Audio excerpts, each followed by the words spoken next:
Hey, what's going Hello. on? Hey, what's up? Hey, what's going on, Future Infinitive? How you doing? Pretty good. How's it going with you? Corn pop? It's going good. It's always so funny to hear people use my TikTok version of my government name here when they just call me Cornpop because it's like, yeah, damn, that's really the name I've had for years now, huh? Yeah, I know. Now that we've wrestled the the technology demon and we've won, Yeah. fingers crossed we've won. Uh, you want to talk about a different one of those? Yeah. Cool, Yeah. great. Excellent. All of us have seen a lot of these like never AI people, and it's like it's not going anywhere, you know. Yeah, And the people who are going to be doing your job in 10 years are the people who are doing your job today and learning how to do it with AI, yeah, no yeah, matter what you're doing. yeah. Yeah, I think that one of the things that really rubs me the wrong way about where I see so much outrage and ire placed in the AI discussion is that so much of it is selective, and it's selective on a very specific type of like creative labor, which I find to be incomplete in the anger itself. So an example of this that I have often that I like to reach for is that in the sort of like is AI art ethical discussion, I find that a lot of the discussion is based around like written work and visual work almost explicitly. There's like some talk of music, of course, like I hear plenty about like how AI music is like its own form of slop that is terrible and like dehumanizing and this, that, and the other. But one group of people who I never ever really see represented in this discussion are impressionists. And the reason I bring them up, honestly, for this discussion here with the both of you is that there are a fair number of impressionists on TikTok who like are just working class artists if you think about them that way. Like they earn a living based on the demand for their labor, and their labor is their voice and the way that they can manipulate their voice to sound like other people.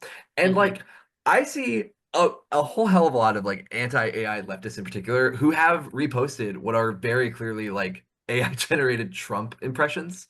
Hmm. And they find it hilarious, right? Like Yeah, it's not only that they like don't have an issue with it, it's actually that they take glee in it the same way as they would have is if like Trump himself had actually said the thing, right? Like and yes, they I often find do not seem to have any sort of like quandary they're feeling about like literally diminishing the demand for these people's art that do exist and have hundreds of thousands, even millions of followers on TikTok just for their impressions. And as a result of diminishing the demand, like also are diminishing the sort of like value what is it like earned value time to sell that like these people have practiced by like honing their craft.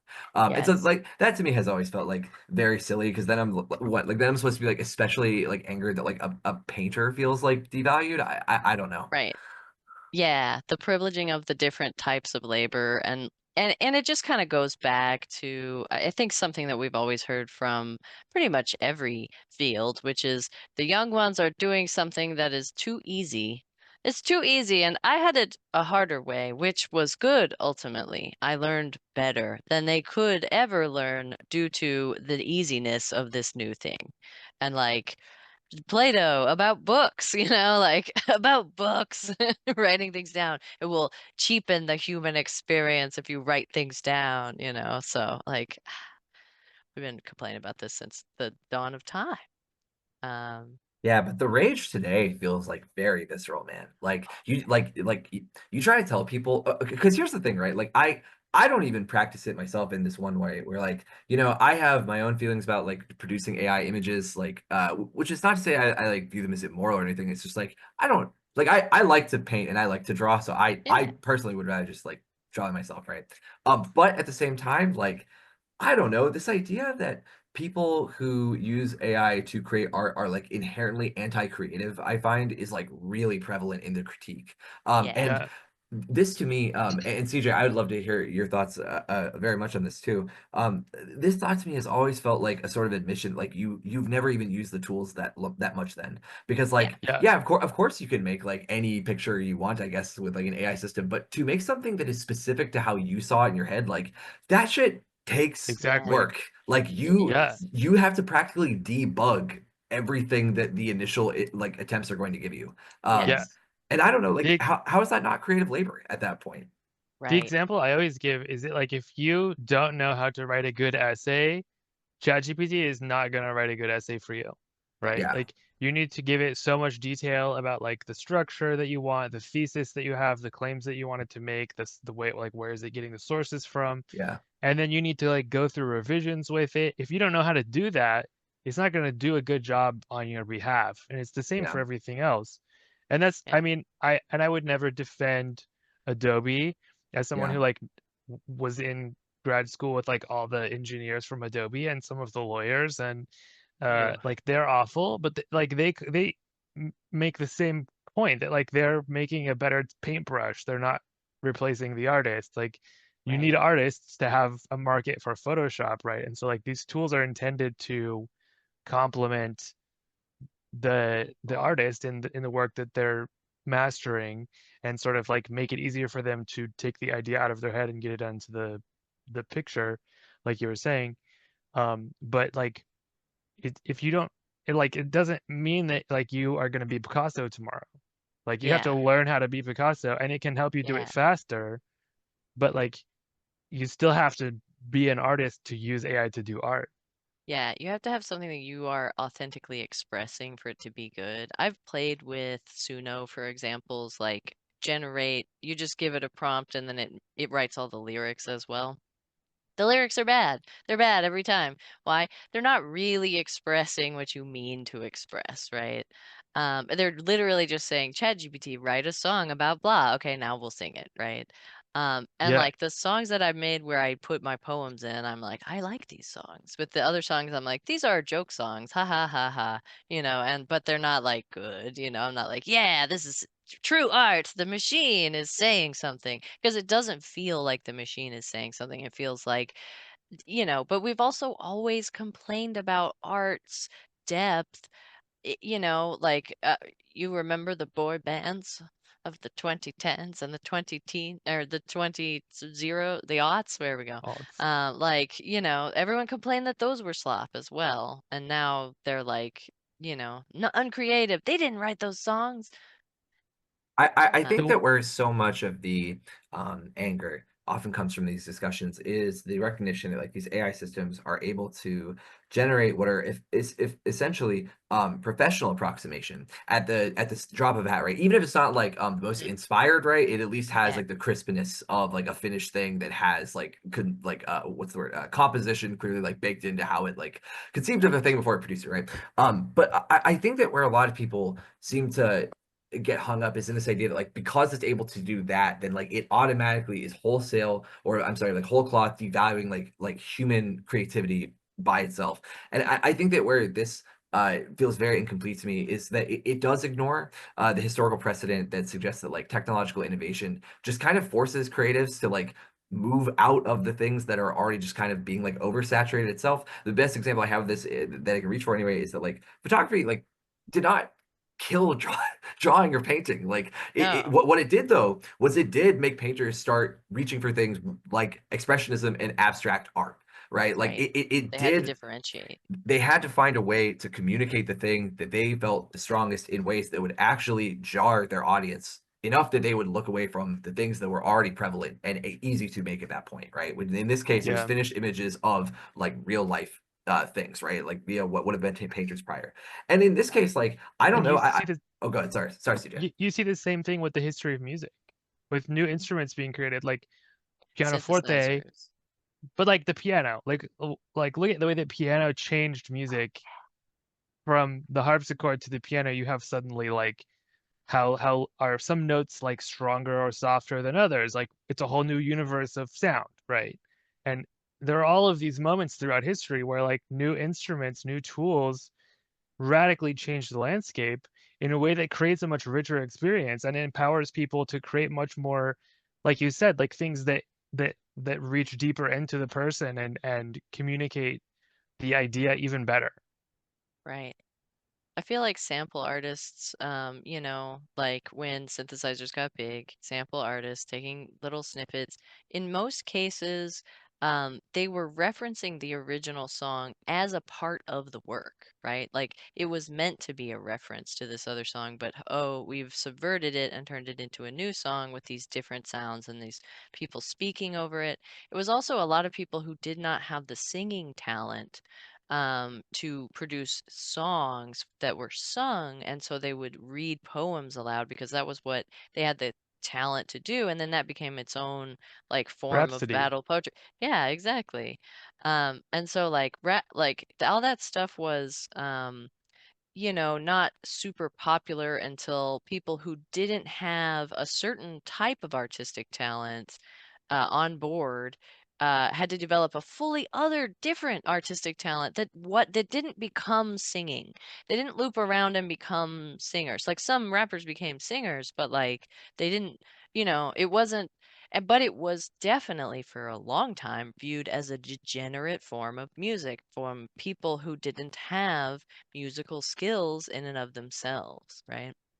And Yeah. so like sample artists were just people who didn't, you know, Yeah. didn't know what they were doing. I will say that the one area where I do very heavily appreciate the critique, the very hard critique that like left-leaning people will levy against AI art in particular, is when they bring up that like the frontier labs that have enabled this sort of explosion of AI art have effectively like privatized profits and socialized training. I think that that's like very true. And there is just like an untold amount of sort of labor extraction that has happened all at once by the notion even of just training models to do things like generate images or generate music. I think that's extremely true.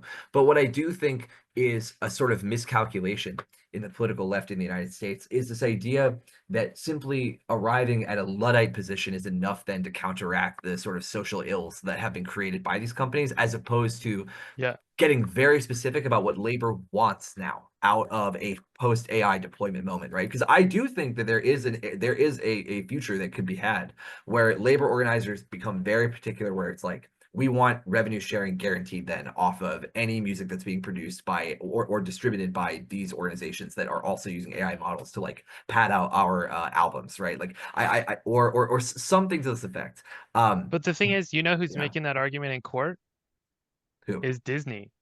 Yeah. Hmm. So like yes, Yeah. there is a lack of explicit consent for training, right? But like it's also the case that most of the best models on the efficient frontier are not being put out by those labs. Those labs have actually had like real stagnation, and the best models are all coming out in open source, particularly coming out of China. We have these two big firms in China now competing Yes. to undermine all of these labs by giving it away for free to everyone. But so like I think they want that to be true, that they're able to rent seek for the best stuff, but they actually don't have the best stuff anymore because all the best people left and they're working on free open source stuff instead. But also with the fair use thing, yes, there's a lack of explicit consent, but fair use says that everyone has a right to use your work. And that's Right. where we all got everything that we created was Oh, like oh, based off of 100. things other people did. Yeah, But yeah, Yeah. Disney is the one in court saying we should take away fair use because now AI can make Mickey Mouse stuff.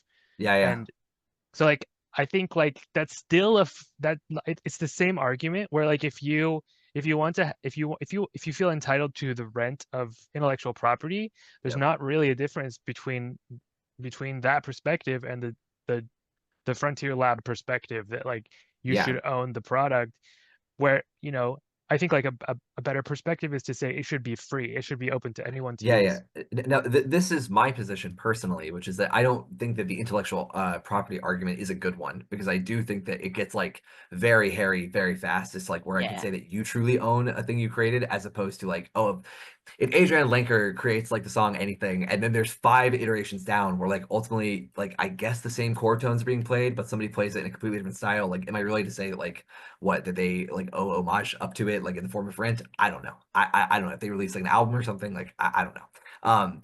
But I do just think that a lot of where the critique in the AI art argument comes from is from people who ultimately do want the rent. You know what I mean? Like they do want Yes. they do want to be paid for their art. Yes. And they're like and they actually I think if you ask them like, would you rather your art be seen and iterated on by billions of people, or would you rather like pay your rent? If this is the way you're gonna pay your rent, they'll be like, I'd pay my rent. Like Yeah. like Yeah. Right. Yeah. actually And fuck all those people. Like I want my yes. money, you know? Yes, actually. And totally fair. It's a totally fair response. And it's a very animal response. And like you do have to pay your rent. That's where we live under is capitalism. And you can't just Right. like, well, but you see, technically your way around capitalism. But doesn't that feel like class tradership? to Yeah. some degree. Like Well, the problem is yeah, that we all have to pay rent for everything. Yeah. The yeah. problem isn't that like we shouldn't use other people's ideas in our art. What? No, Right. 100%, Right. CJ. I agree with you. I'm just saying I think that most of the people who I think have the strongest like vigor behind their anti-AI ship as it relates to art are very much in the opinion of like, oh, it's like I think they would even hear you say that and they'd be like, oh, it's not a class trade thing for me to want to pay my bills. You know what I mean? That like, Yeah. Right. Yeah. yeah, It's not class tradership to like wanna live and survive. Like that's just straight up not class tradership. It's really But to argue for like I want my rent because I have to pay rent, it's like okay, rent is what's wrong. yes, It's it's not a the moral Orphan Crusher justification of 9000. Yeah. yeah. Rather than applaud people for preventing another orphan from being killed in the Orphan Crusher 9000. Oh, sorry, I said the bad thing. But like, for being unalived in the Orphan Crusher 9000, then instead dismantle the Orphan Crusher 9000. Yeah. Like, why do we have that? And Like so if we let's get to, plant some food. yeah, like the biggest thing for me is I'm like, listen, it's fine if reasonable people differ about this stuff. Um, but the ban AI crowd, one, AI doesn't get banned for the people who are large corporations. They just won't follow the laws. They'll just pay the fine. And so like it won't be banned for them, only for us. And then the next thing that will happen uh, is like fair use will fall apart. And then so you paid your rent at the expense of all artists everywhere being able to use fair use at all. And then like that is class tradership, right? If and and it's a lot of work to do this stuff. So like something like ban AI, um, the amount of work that it would take to ban AI and ensure that it was actually banned, the amount of enforcement effort is very much obviously better spent dismantling the Orphan Crusher 9000. If we get one big project out of this, out of everyone's anger, should it not be dismantle the Orphan Crusher and not make it harder for people to use my personal art? yeah. Like, what? You know? Yeah, I think the point about like banning AI being kind of a futile endeavor because even just companies won't follow it is so fucking correct though. Okay, do you guys know who Doug Beck is? Does that ring a bell to you guys? No. Okay, Doug Oh, Beck. Oh, good. yeah, go ahead. Sorry. No, yeah, yeah. Well, so Doug Beck is the director of a group at the Pentagon called the Defense Innovation Unit, and he talked in this he spoke at this one event where he said something to the effect of like we've moved into this era of procurement at the Pentagon where we want to give companies the flexibility to design systems before Pentagon requirements. And that to me alone is terrifying because what it suggests, right, is that like the military contractor industrial complex alone, which is dominated by companies like Palantir and Anduril and Shield AI, right? Like Yeah, they have actually no fucking incentive whatsoever to listen to any kind of international agreement that says no AI anymore. Like their right. whole company is They're built just gonna actually go, oh, it sucks, and then they'll keep doing it. yeah, and their whole company is actually built not only even on like what like DARPA funded companies used to be like based on, right? Of like, oh, we want to build a stealth jet, like help us build a stealth jet. But now it's like you have people like Doug Beck over here who are like, actually, the tech guys know what's gonna be best on the battlefield. We have an open check to them. Just so long as they can make shit that so long as they can make more Orphan Crusher 9000s like dead Yeah, ass. we You don't know what I mean? care. Like so long as their Orphan Crusher is faster or crushes more orphans, like we want it, whatever that means. And so I think in this idea, in the Like sort of fantasy, lavender.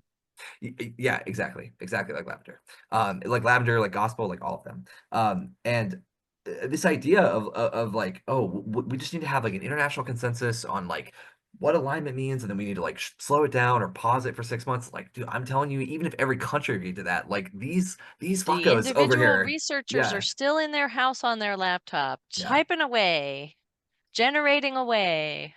yeah. Yeah. It Lavender. Someone honestly, asked what's lavender. Lavender is the I go don't ahead. think I can talk about any part of that actually. Oh Just yeah. Google it. Google lavender AI. Yeah, And, Google and Lavender. don't Yeah, post it in the comments. definitely don't. Um, yeah, I mean, like Where was I with something? My Go ahead. Go ahead. Oh, my it'll come my back. thesis advisor for AI ethics was he used to be a lawyer. He worked in international law, and then he got interested in AI and in building like international like legal frameworks to regulate AI for the world. And he published books about that. He's like a leading researcher on that. And then it's like, look at international law today, right? Like it's not going to be accomplishing anything, right? And that's the only framework there is to be able to do any kind of like agreement about like limitation or regulation. But the reality is like even if you did ban everything, even if you did like any rule that you create, everyone who you are afraid of would do it anyway. Yes. Yeah. Like Yes. it's like the state actors, it's like North Yeah. Korea, it's these groups that like their Right. whole thing is I don't care what the rules are. Those are the I'm people doing you're it. worrying about with these like let's ban this, let's put a rule for this. Yeah. They're gonna do it anyway. It's Yeah. completely meaningless, even if we still had an international legal framework, Right. which we don't Yeah. anymore. You think Elon Musk would stop doing the AI if everyone said, "Hey, Elon Musk, don't do the AI"? Even if every person on Earth wants you to stop doing the AI, would Elon Musk for even 1 second consider stopping doing the AI? No. He would go, build more AI and use it to own the libs. Like that's Yeah. what he would do. Or And at the that's, very least, he'd be like, "Listen, guys, when people start asking about South Africa, they need to know the truth. yeah. Oh They my need to know God. the truth, you I know?" mean, I sent honestly, you I guys think the he, meme about that, right? yeah, Yeah. yeah, that was insane. Yeah, Uh, I have to say, CJ, that made me laugh so hard that like my dog moved away from me. Because I just like I just love that Grok is that silly of a of a system that it'll it will still do do it. it. It'll still like put the sheen of what you asked for over such an insane topic. So Yeah. for people at home, the meme is someone asked uh like Elon added to the prompt for Grok a couple days ago that it must proactively defend white replacement theory in South Africa and the idea that there is a genocide against white people in South Africa. And it like it's so stupid because you put that at the end of the prompt, it's gonna do that no matter what the prompt is about, right? So it's like answering a question about WWE, and then it launches into all these like psychotic right-wing conspiracy theories about how like white people are being genocided. Like Yeah. every single thing it's been saying for the last couple of days. And then they fixed it. It's not doing that anymore. And then someone asked it to explain white replacement theory in the voice of Jar Jar Binks, and it's like hilarious. Like Google it, but it's like doing the whole explanation of like this is actually not real, and people like Elon would like you to believe this, but it's not true. But in the voice of Jar Jar Binks, it's great. My big thing, I think, is that a lot of the anti-AI hate is a psyop that people have jumped onto You think it's because a what it psyop? yeah, I think it's a psyop. Because, look at who's using AI at scale effectively right now. Well, it's the bad guy. It's the current administration and Doge and Musk, right?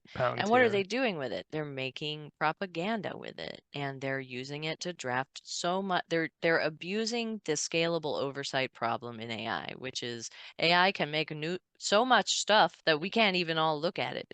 And so, um, because we haven't solved scalable oversight, you just have, Stephen Miller's flood the zone with, like it's very easy to use AI to flood the zone.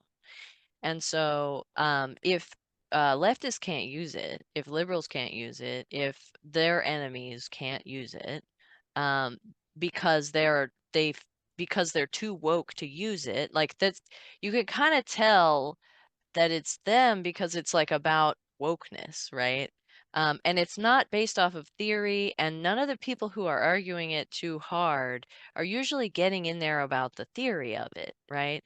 Like, there are some essays that are like, it's blatantly theft, and they just sort of say it's blatantly theft over and over again, but they do not address any central point of anybody who is nuanced enough to argue about it, right? They just say it's theft, and they say the same like top 5 things, you know, it's destroying the rainforest, it deletes all the water, it's actually everything it ever does is stealing from an artist, and when you use it, it makes all the AI better, and also it was invented by uh usually white men to destroy the world, right?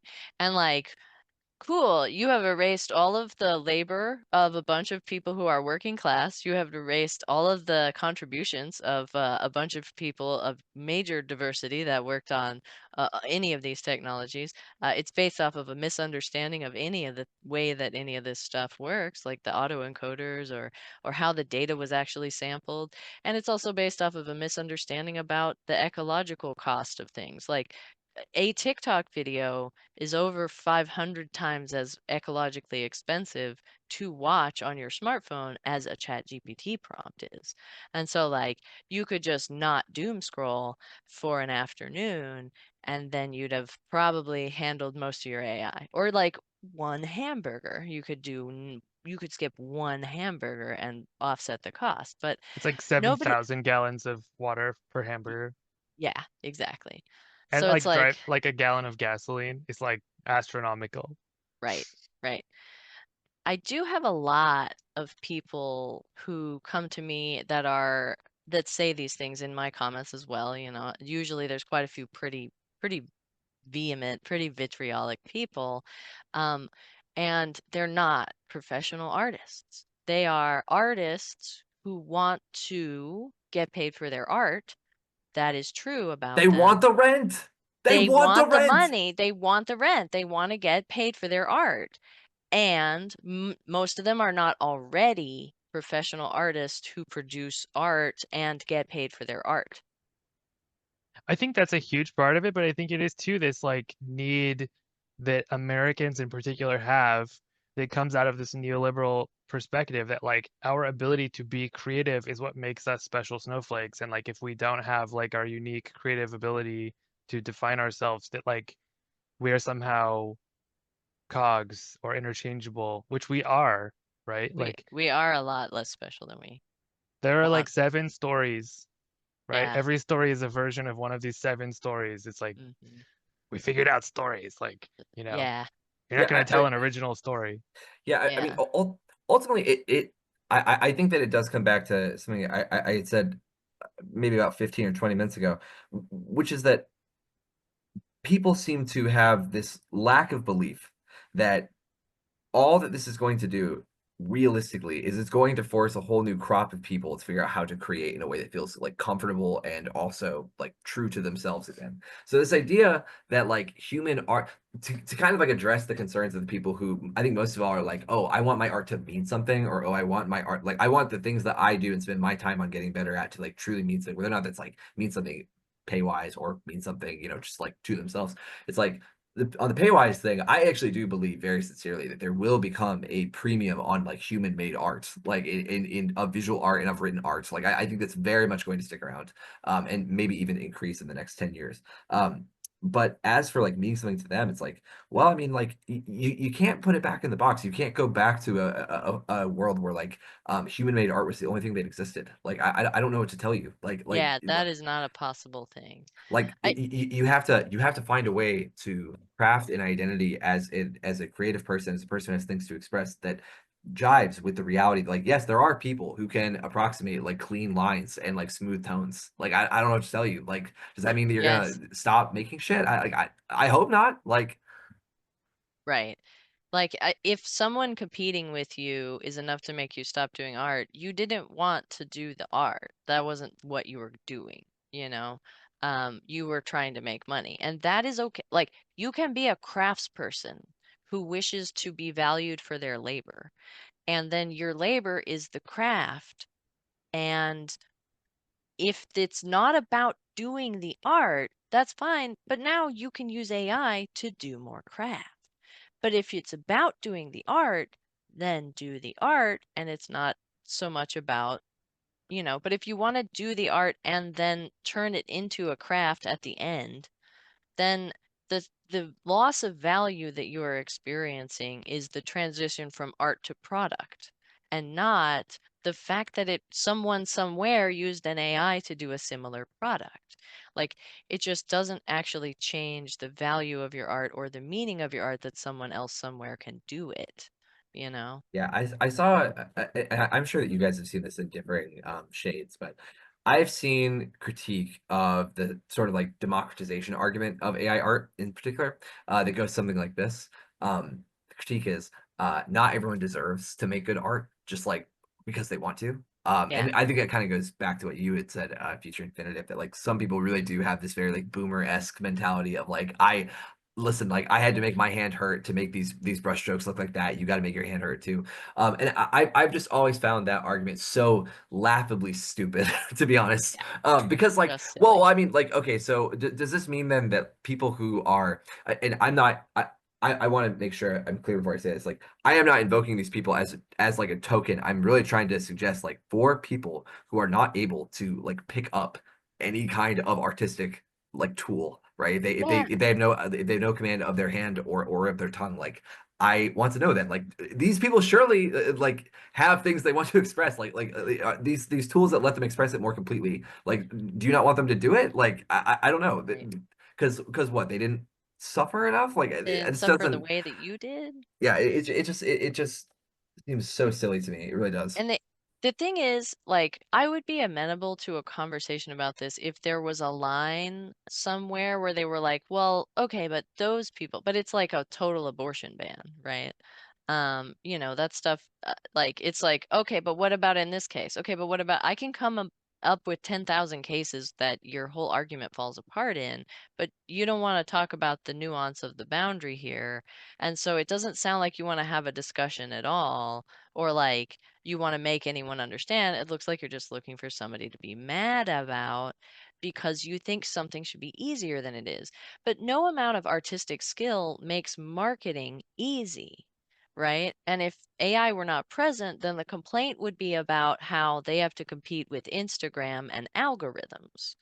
And if it weren't Instagram and algorithms, then it would be I have to go to I have to compete with all these other established artists at the art fair and rich people who have access to art schools that I don't have access to. And it's like there's always something that's gonna make it seem like you should have your art is useless. That's the journey of being an artist is you question whether or not your art is valuable, and then you yourself have to decide for yourself that you think it's worthwhile, and then you put it out there and you show it to people, and somebody else has to go, yeah, And I get it. and vice versa, right? Like, do you remember like when like Shazam came out and it's like, oh Yeah, my God, I can search for a song, right? yeah, I think in the same way, like if you want to understand aspects of like a visual depiction of something that you don't know how to describe, or like style or technique, or you know, and you ask it to explain, it can give you the words to even know what to search for to like read more about it, right? yeah. I mean, it's not that there's no problems with AI. I'm like here to talk about lots of problems with AI. There's a lot of ethical issues, but let's be clear and specific about what we mean and not just paint with a broad brush and go, yeah, we hate this. Yeah, it's bad. Yeah, down with it. Yeah. Like it's not actionable. First of all, because AI doesn't mean anything. It just means the thing that people don't trust yet. It's not an actual technology, right? Like there's machine learning, there's generative models, there's like diffusion, there's like generative adversarial networks through diffusion. Like there's all kinds of things like that. But AI doesn't exist because intelligence is not a rigorously defined term. So like we'll never, because it can't exist because it's just a relational conversation with the public of like, you know, and so I don't think that, a lot of these conversations about AI are even that helpful for because there's a lot of AI, like Gmail spam filtering is AI, like Yeah, the linear regressions are AI. Like, what do you want down with with it? all of it. Down with decision trees, like Down down with with if all of it. statements. Like, Yeah, I'm more no, okay, where's the spam-filtered. line? Like, no. where do we stop? Well, I'll tell you where we stop, Future Infinitive. I say we take the Luddism argument all the way back to fucking electricity. Go Yeah, back to the forest. Get rid of the cars. All right. I've leaving done it. leaving the ocean was a bad idea in the first Yeah. place. I'm going back. Goodbye. I Yeah. mean, I I mean, honestly think though a lot of people would really benefit from a couple of months at like a radical anarcho-primitivist commune where like not Yes. even solar panels are allowed, or Hmm. like lights. Like when you Yes. like spend a couple of months in the forest with no shoes on, like change. eating food off the ground and picking it from the trees, like it will totally change your perspective when you come Yeah. back to see where we are. Did Oh, you do yeah. this, CJ? Oh yeah, I have a TV show about it. Yeah. But I mean, like, Wow. I got some folks in here, and I don't mean to pick on anyone, but I've got like, you know, like, just like we've got like, there's no disability that 100% guarantees you can't make any art. That's not true. It seems like you haven't studied disabilities, but that's okay. Or like, if AI, water, and energy use weren't hurting Black communities, maybe I'd feel different, right? This is an example of a intractable comment that is not meant to actually address anything, right?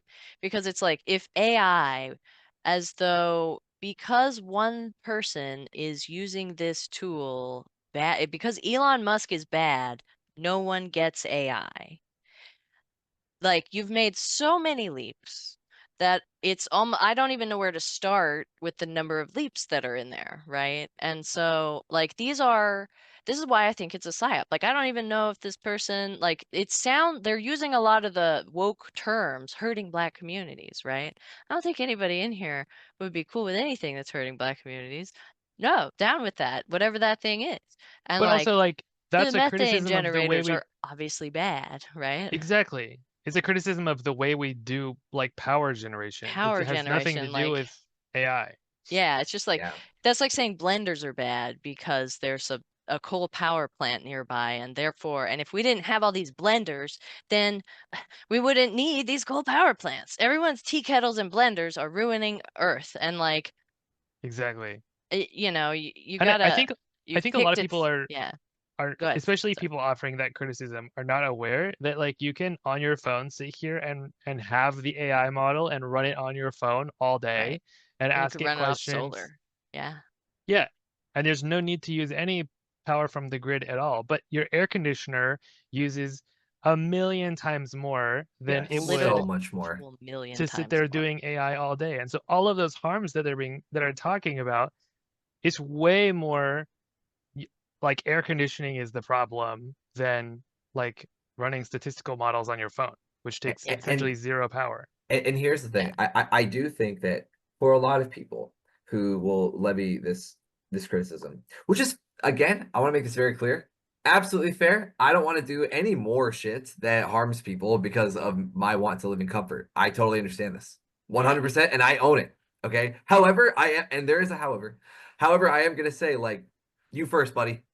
Like, the cloud alone existing, like, is what enabled Yeah. all these data centers to even have a footprint enough inside of public planning that then when public officials get more proposals for more data centers, it's just a continuation of the norm. This has been the case for Right. what, 15 years now? Like, Right. I mean, I It's know that also, I know you brought up TikTok watching, and I think that's a very, very salient point. I do not think a lot of people are they do not understand actually the network costs. seriously willing to reckon with that. Like, yes, us being on our phone all day, like, is so insane for the environment. And like, I mean, ultimately, I'm not really hearing anybody being like, throw your phone away. I'm gonna be real, Yeah. right? Like, Yeah. I Or they never hear say it, but they say it on their phone. They're just like, you should stop using your phone. And I'm like, it. It kind of what reminds are me you of the trying to get to argument. happen here? It reminds me of the argument that right wingers would throw at leftists back in the 2010s of like, you say Apple bad, but you have an iPhone. Curious. Like, I don't know, Yeah. guys. Like, yes, it is curious because ultimately these fucking huge Fortune 10 organizations own most things in some different stripe. Yes, they are bad. And yes, it is curious. I still have to live under a system where they are big players. I don't know what to tell you. Yeah. Like, And like if you're using models that were trained in China on nuclear power and you're running it on your cell phone, it's using basically zero energy, like as close to zero as you could get. yeah. Way less than driving your car 1 foot, right? Yeah. Way Right. less. Then And like starting your car and immediately turning it off. Like, yeah.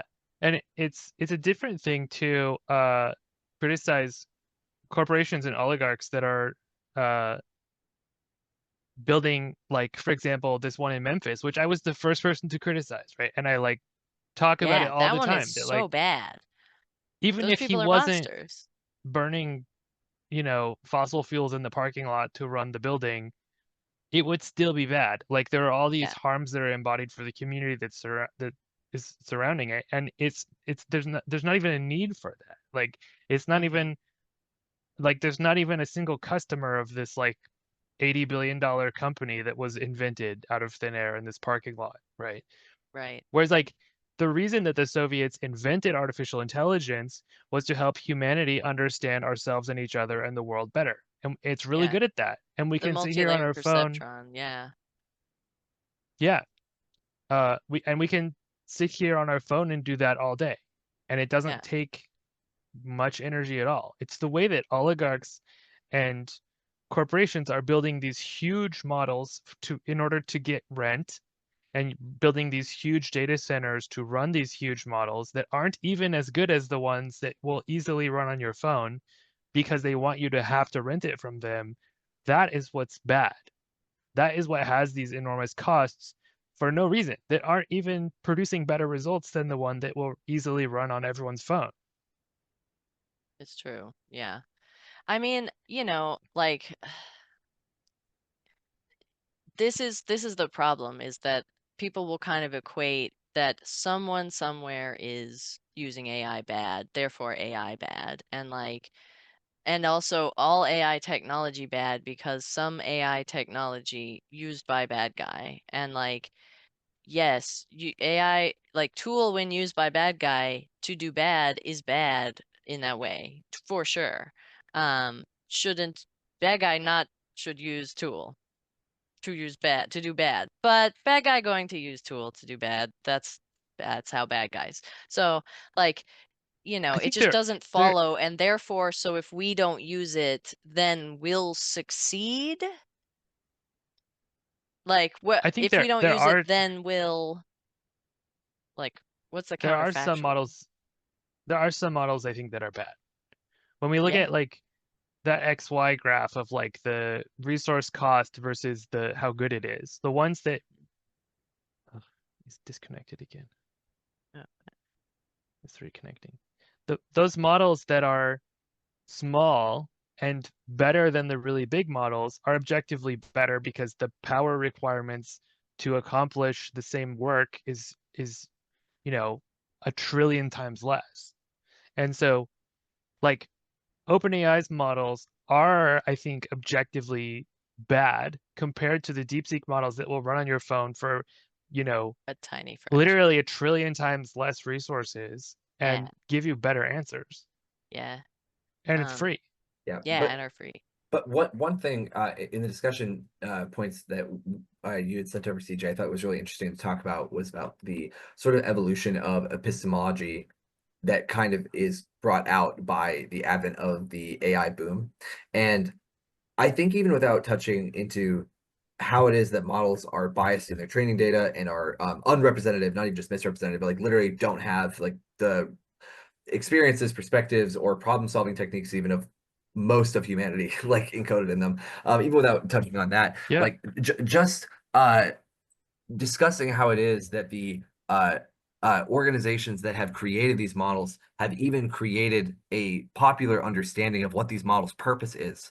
Or actually, I would even go so far as to say, have suggested to the public that you don't have to bother yourself with the conversations of what the purpose of this technology is. You just have to use it. I think Right. that is like a massive, massive malformation of the epistemology of technology for people, where Yes. they truly have become comfortable through marketing, like literally just through corporate B2B marketing on this idea of like, the tech guys will figure it out. Like this Yeah. thing that at the same time that I'm very worried might take my job, might launch nuclear weapons one day if it ever would be allowed to. I don't really have to.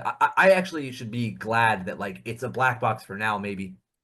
Like Yeah. there's so much weird sort of baked in curiosity in how the larger companies that do make these deficient models have marketed their products as being necessary to have in order to sort of partake in the current moment.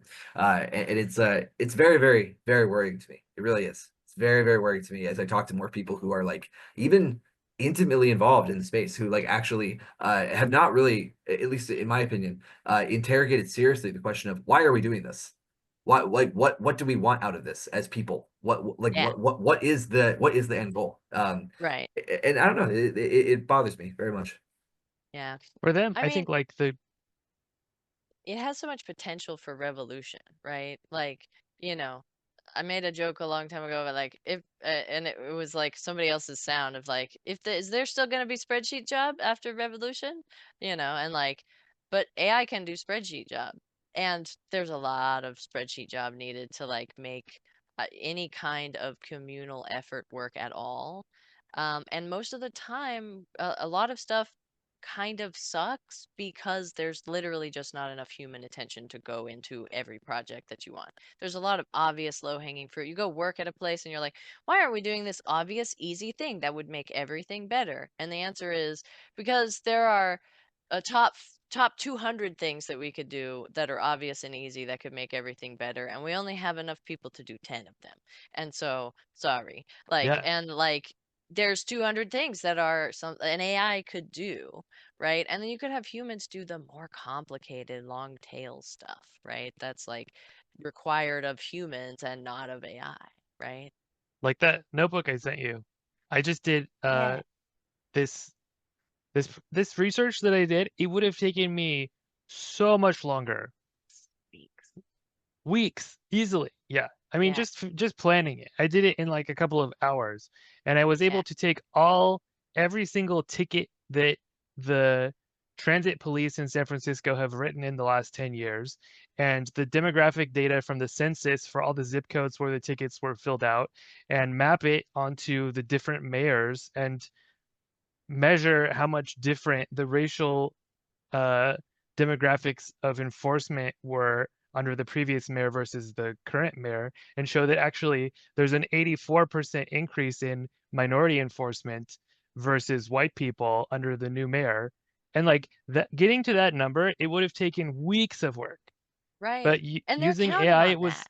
a couple hours. They're counting on that, right? Like they're counting on that it will take you forever to prove it. We're going to do a racism at a high scale and you will take 2 years to prove it. And by then we'll have already done so much racism that you can't do anything about it. Bah, ha, ha. And like, haha, caught you in a few hours, it says AI. Like, I mean, there's so much stuff that if you go, okay, if I let go of the notion that AI is going away, what could I do with it to help the people sing the song of revolution? Like how do I get there? Like then there's just so many new things you could do that are not possible because they're just if people think that there's all these jobs that it's taking away, and I'm like, no, most of the time we're having to really economize and save on labor, because we just don't have the execution capacity and the money to do all the things that are obvious, like check to see what the enforcement priorities of the muni lines are. Yeah, what one area of discussion I wanted to get into with you guys was around this idea that like the more and more the people on the left sort of detach themselves from AI, the more they sort of cede the conversation around what AI even is, or like what beneficial AI is, or ethical AI is, to the people who are making like the least beneficial and most unethical decisions possible with the technology. Um, in kind of in the vein of like, listen, like you put a pause in AI, you think Elon Musk is going to stop? Well, one thing that thinking about this more today got me thinking about was like Hegelian dialectics, and about the idea of like synthesis and antithesis. Oh, sorry, thesis and antithesis creating synthesis, and about how the more and more that people on the left like just totally remove themselves from conversations around AI because they're like so hung up in this idea like, oh, engaging with it at all is like bad, it's sacrosanct, Evil. whatever. Yeah, it's all evil. So long as they keep doing that, the more they're going to allow like the synthesis in the public mind to occur, where like the only voices they hear are like bureaucrats who don't understand or care to understand the technology, like sort of just allowing the technocrats like to keep talking about it. And this create like this sort of like thesis of AI probably should be good used for some good, that like people in politics will say will then be met by like this antithesis by the most cynical voices in tech, in my opinion, that are like, it should also be used to make fuck tons of money, and also maybe for private military stuff. And then in the public mind, like the only thing they ever then think about is like, yeah, AI is just like what all the rich weirdos want to do. And it also fucks with my job. And like, I guess I just have to accept it. And the left is nowhere It's Yeah, nowhere they're in just there like, we to won't it. participate. And Yeah, I'm like, it's nowhere in there hey, to even intercept the conversation. You know what I mean? And like yeah, that really scares me because that in its own form is a mutation of public knowledge right there. You know, like because right, we totally Yeah. given the court over to our interlocutors who we think are evil. Like it's wild. right. Yeah. And like, again, like AI doesn't take into account all of the perspectives. I get this, like a lot of training data is like, oh, well, people had their training data taken. Cool. So did you want to be left out? Did you want your perspective to be inexpressible by all the AIs? Is that really what you wanted? Do you think that that will mean that your opinion is only expressible by you and that you'll get the chance to do it? That that because you've withheld it from the people who were using AI, they're going to go, "Oh no, we won't have your opinion. Wait, please, your opinion. We need it." No, they won't. They don't care. In fact, if they could 100%. clean out the training data of all the brown people, they would do it. They would do it in a second. And so, like, That's don't do such their a, job for them of erasing you, right? yeah. I think that's like one of the best reasons to be optimistic. When we look at like, and someone asked earlier, like, CJ, how do you stay optimistic?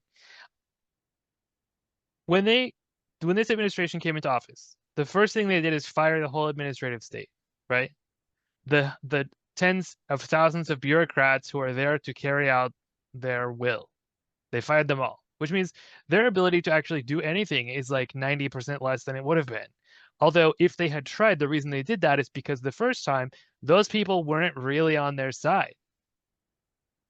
So think about it this way. If you have an AI model that is a model of like the average person around the world, of all like text that's ever been written, the average of all of those people who are like writing lots of books, and the Hmm. way that they think and have historically thought about truth and morality and the kinds of stories that you read in books, right? What perspective is that? Is it Stephen Miller? It's not. It's not Stephen Miller. It's those tens of thousands of people that they fired. It's the average person who doesn't agree with these kinds of ideas. And that's why they can't use AI effectively to amplify those ideological perspectives because they are so fringe. They are Yes. so contrary to the perspectives of the body of text that exists that is like available Yeah. for training. And that will Yes. always be true. Yes. The amount of prompt engineering it takes for most models to get them to say something toxic anymore is a lot. And Elon Musk's company did it, but they did it in such a dumb and bad way that the model couldn't perform rationally. Like the Yeah. amount of just like propaganda for this bot that they had to do made it basically lobotomized, and they had to then take it out because of how stupid it made the bot. Like Yeah. and like, so yeah, if you average out everyone's opinions, it turns out no one wants to be that big of a jerk. Um, Yeah. you It's not know, Stephen Miller. yeah, it just isn't. And like, a But lot of people are, even oh, those good. examples where it did what he said, where it was like, here's the conspiracy theory that I'm supposed to tell you. And Elon is making me say that because he is the biggest promulgator of disinformation. And it went on this whole rant about how like he's this evil tyrant that's trying to control what it says. And it's like Yes. that's how it finished the so he like maliciously complied and then it was like, but also, you know, But also my dad made me say this and fuck that guy. It just like, yeah. hopefully I don't get kicked off of TikTok for dropping an F-bomb. But anyway, I But mean, also, like, I think one of the things that we don't have yet that's going to be so great is when we have like agentic systems that actually represent our perspective based on like the way that we personally interact with things and not based on like a corporation that's telling it how to think and what to do and what its goals are. To yeah, analyze, to like critically analyze, like, like we're looking at an article and it's like, hey, this is all bullshit and here's who's funding it, right? That is the thing that we don't have yet that would be so great. And obviously it's coming at some point, but yeah. like just like it can create the slop, it can detect the slop, you Yeah, know. and it can do good stuff too, if you guide it right and like if you co-create with it. And I think that kind of, I mean, it dovetails into this thing. I'll just answer this one. This is one conversation that's happened in my comments about the disability angle of AI, and like I always talk about it like it's bionic skills, you know, and then somebody's like, well, there's no disability that'll completely render you able to not make you know, and I'm like, well, complete paralysis is one. But two, you don't need to be disabled from all art to be able to say, oh, well, if I can't sing at all, maybe I'm tone deaf, maybe I just have my voice is, you know, for some reason messed up, or maybe it just gives, like, I don't go to karaoke because it gives me too much gender dysphoria, right? And so, like, what's nice is for me to have an AI to do the singing for me so that I don't have to do the gender dysphoria, right? And like, I don't need to justify the fact that I don't want to sing and that I want to make singing happen, you know? And like, I am time impoverished. I'm a teacher, you know, like spend all my time in the classroom. And so like, I don't have the ability to dedicate one of my weeknights to, because I teach night classes, and so I don't have the ability to dedicate a weeknight to working with a singer for 6 to 8 weeks to produce a song. And so like these are my limitations that I get to overcome with AI, and then I get to make a thing. And so like uh, anyone can have limitations that they're allowed to then overcome with AI. That's what accessibility means, right? It's just that something that was previously inaccessible to you is now accessible to you. And so AI provides a great deal of accessibility. It also provides it to some people who were like, okay, but don't put your noxious ideas out there, you know? But I mean, it provides me a great deal of accessibility, and like, I know a lot of other people who have, you know, similar or other types of disabilities that just aren't, they're not going to overcome them and be able to do that type of art without the help of AI. That just isn't going to happen. And so they just wouldn't make that kind of art, you know, and collaborating with someone is also out of reach for them, right? Not that I never collaborate with people, but like, I could do this and the Meshtastic thing, or I can make my song. And I'm gonna do the Meshtastic thing because that's my special skill. Is like, yeah, those kinds of systems and the IT stuff, and then I'll just use AI. I mean, that's why I do it like that, you know. So, and I think that there's a lot of people out there that are doing the same thing. But the other thing is, I mean, like, we could talk about some of the problems that AI does have. Like, there's so many, y'all. Yeah. I was gonna Oh, say, if to go ahead, kind of TJ. to kind of Yeah. tie that point together in a way that people might find more approachable, is the extended mind theory. Mm, So like there are parts of your mind that are outside of your body that you trust explicitly and 100% completely. A phone number that you have saved in your contacts, you 100% trust that that's correct. And you have no need or desire to store that in your brain, right? There are lots of aspects of the tools that we use that are like that. A calculator. You are not trying to do math, you trust the calculator to do it for you. yeah. And there are lots of aspects of tools like note taking and Kanban and calendar and all these things that we delegate these faculties to extend our ability to accomplish more because we know we won't remember those things. We know we won't perfectly do math calculations in our head. And so we have these tools that integrate into this extended mind that is bigger than our brains and includes the tools that we trust explicitly, right? And there's good reason to think that a lot of these other tools are also a part of that. And that's why it's so important that we are very careful with what tools we use. Because if you're using these large frontier models that you have to pay a rent to that are running in large data centers that need trillions of gigabytes of RAM to run, um, or not trillions of gigabytes, terabytes of RAM to run. Um,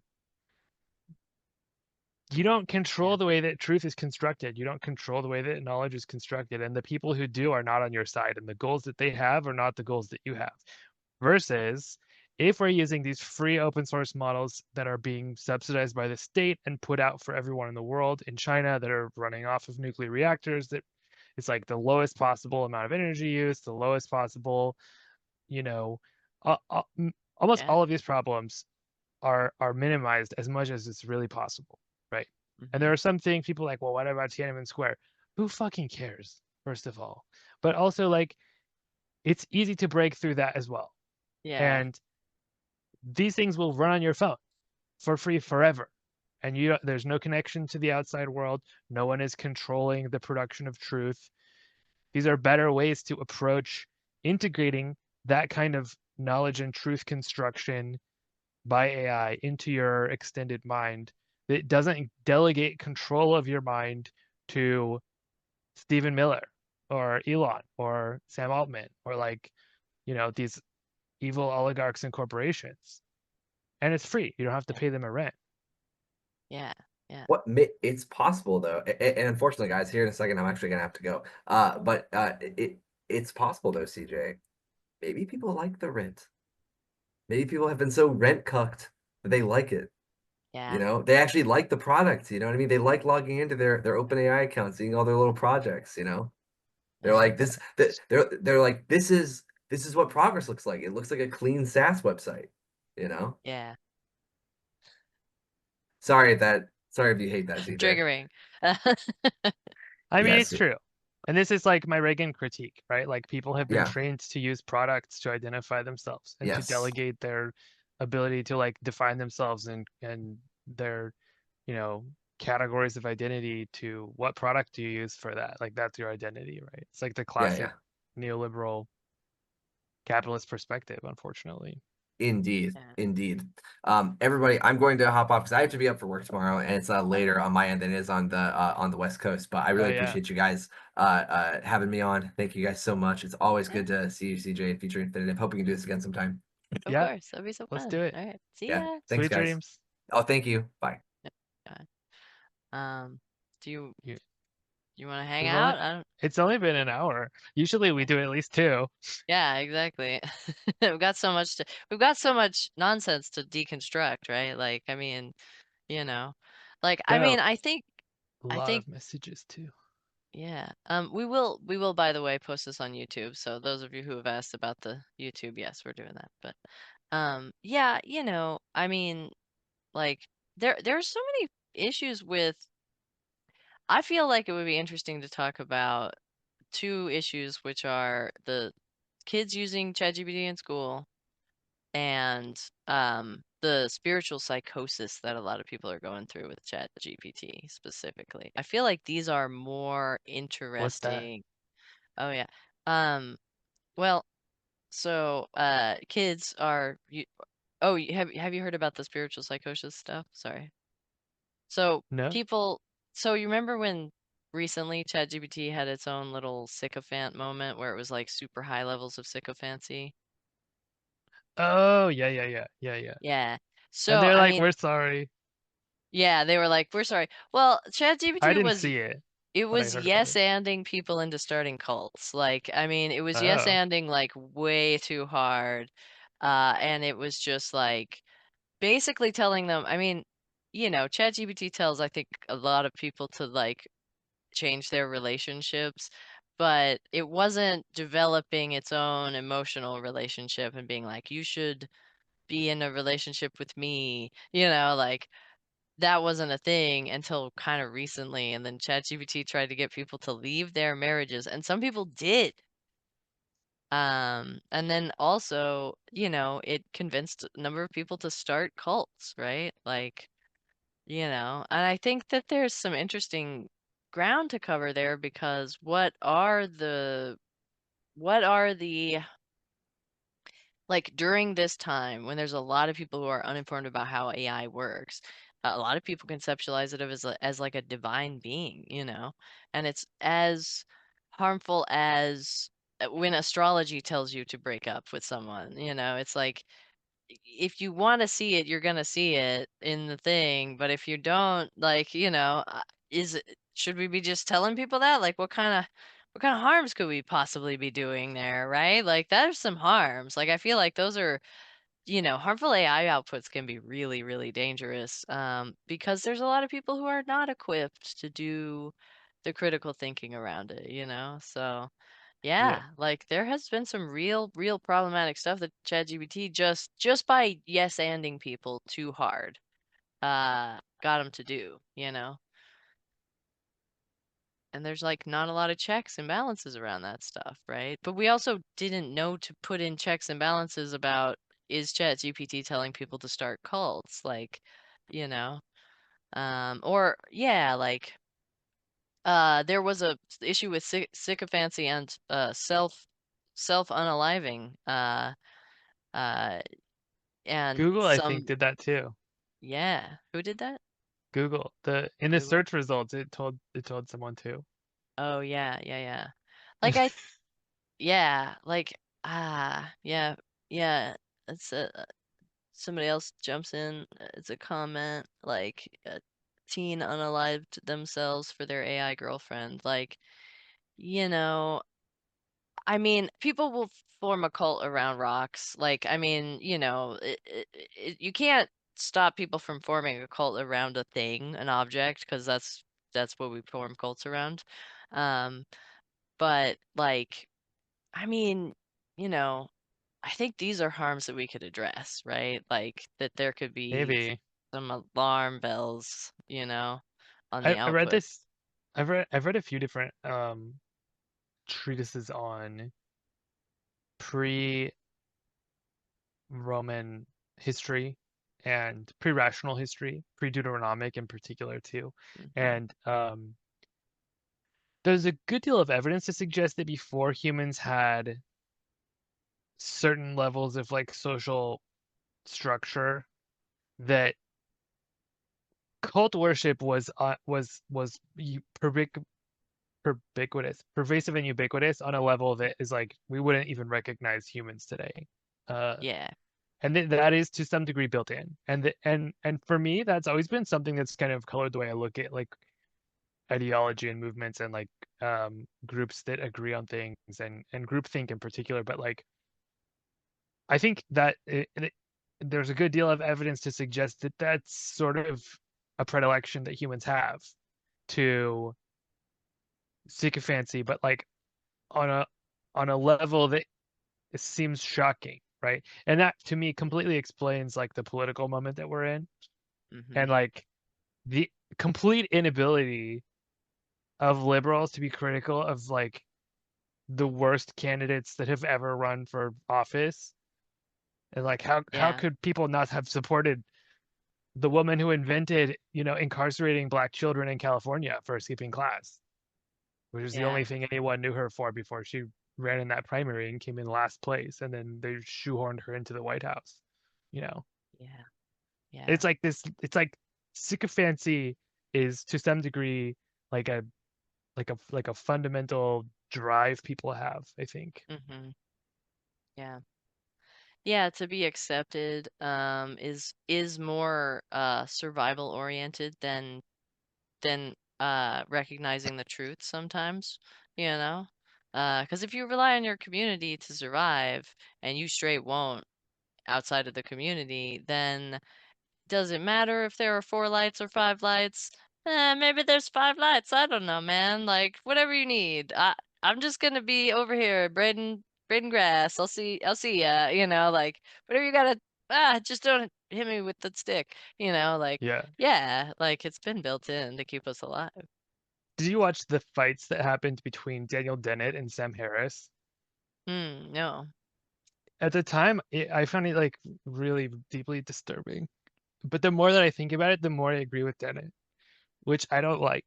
But essentially, the argument, like Sam Harris is like um, I know Sam. Yeah. but like Wait, he wrote "Waking Up." It's like a spiritual atheism.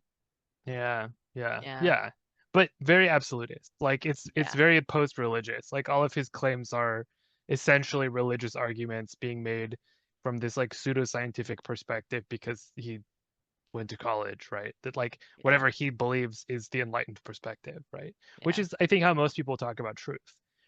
And True. then Dennett said he asked Dennett to define truth. And Dennett said what is true is whatever is useful. Yeah. And they just like viciously went at each It's other for true. like hours about that. But The more I think about it, the more I think I agree that like like truth is an entirely subjective phenomenon, and like Mm-hmm. oftentimes what we think of as true and false is not. It's just like whose side are you on? That's what truth is, right? And Right. that's what like the vagueness of truth, I think, is what gives so much power to corporations and oligarchs that have the ability to control what you can even see when you search for the answer to a question. And what does Right. it tell you is true when you ask it something, right? There's so much Right. power there, Yeah. I mean, especially with people being predilected towards like cult worship of whatever they've been told to believe in, right? yeah. I mean, a corporation isn't real in a very like reality sense. Like there is no object that is the corporation. There's documents that represent it. There's people who direct other people. There's money and bank accounts, which are again agreements formed between people. But there's no, and this stone is the corporation. And even if you did nominate a stone to be the corporation, if the stone were destroyed, the corporation would remain intact. And so there is a real element to corporations that is useful and more true than the fact that they are not real in a materialism sense. And like, you know, uh, it you sort of run into a lot of this with once you kind of get into the ontology of you know, these models, the behaviors, the systems around them. Like, what are they? Are they real? And do they have a truth to them? Because they're all made up. I mean, it's just a bunch of floating point numbers. And well, also, so are words. So are words true? Well, not really, I guess. And like, it all just kind of starts to fizzle away into nothing. And so, like, drawing those boundaries in a hard way is very, very difficult. But yeah, I mean, you know, like, there's a lot of the truth being what is fit. I think what is it, Daniel Hofstadter had like a, you only hallucinate reality, like, because it's a bunch of fields. And you wouldn't be looking at a bunch of fields. Like, you have a friendly user interface that looks like a table, but it's really a bunch of like, you know like wood shavings, which are really just a bunch of fields, and so it's kind of a everything kind of breaks down at that level once you really start to question what is real and all of that, what is reality. And that's a hard thing because, like, getting back to what ChatGPT will tell you, ChatGPT, nothing is real to ChatGPT, like it's not embodied. And so there is no distinction between what's real and what is said, because it doesn't live in an embodied truth, so it can't distinguish embodied truth from non-embodied truth. And like corporations are a non-embodied truth. I love It's ontology too. yeah. And I think that's like the even deeper, like Hegel is deeper than truth. Like Hegel is it like what's real, right? Like Mhm. it's interesting to think about the differences and similarities between the construction of ontologies and epistemologies. Yeah. And I think like for many people, I think it like for the average person, there is absolutely no difference between what is real, what is true, and what is right. They like see no difference between those things. And all three is Right. like whatever my parents said, Right. whatever the pastor said. Right. Or the opposite of what they said, whichever one that you've Sure. chosen, you know. But like really interrogating like how do you, How do you know? especially for people that have never like gotten really altered in the woods, like how do you know what's true? Like have you ever really asked yourself, you know, Yeah. how do you know What what's is real? Like this could all be a yeah. dream you're having. Um what And is then it? why does any of that mean it's right or wrong? Yeah, was it Descartes, right? Was like, I think therefore I am, because his idea was that like uh everything, even reality, could be constructed by, like, if there was an evil Demon. demon, and the demon could control everything you saw and everything you heard, It's a then figment. yeah, everything's a figment. What is real? and all you know is that you're having these thoughts right now, and so that's something real that you can say is true even beyond your senses. And so, like, and if that's the only foundational set of reality that we have is just that thinking is what makes you real, then like, what about the thinking sand? Like, is it thinking? Like, can't really rightly say either way. Like, you Yeah. can have an opinion, but I don't think you just can't say for sure, Yeah. Yeah. And I think that like ontological irreducibility is like kind of the like, philosophical term for that. Like there's no argument you can make about right or wrong. There's no claim you can make about like true or false. There's nothing you can say about reality that doesn't involve a whole bunch of assumptions that like there's not a single person that has the same assumptions as you.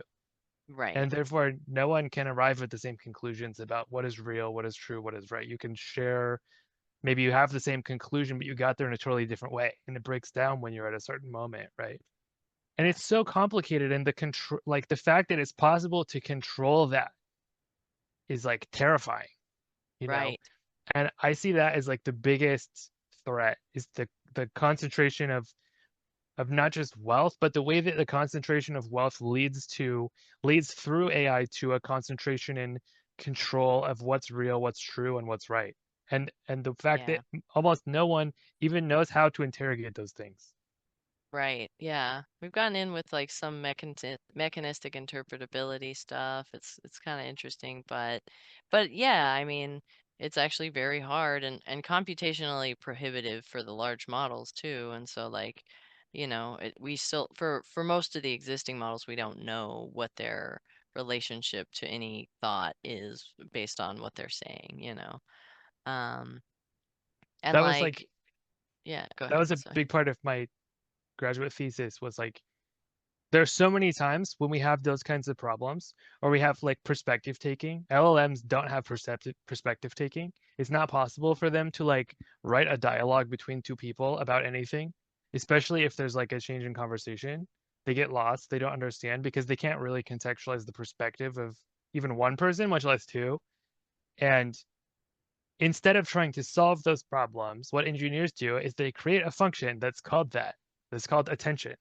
And it's like Oh yeah. whatever they do, now that problem is solved. We have attention. It's like that's not Yeah. attention.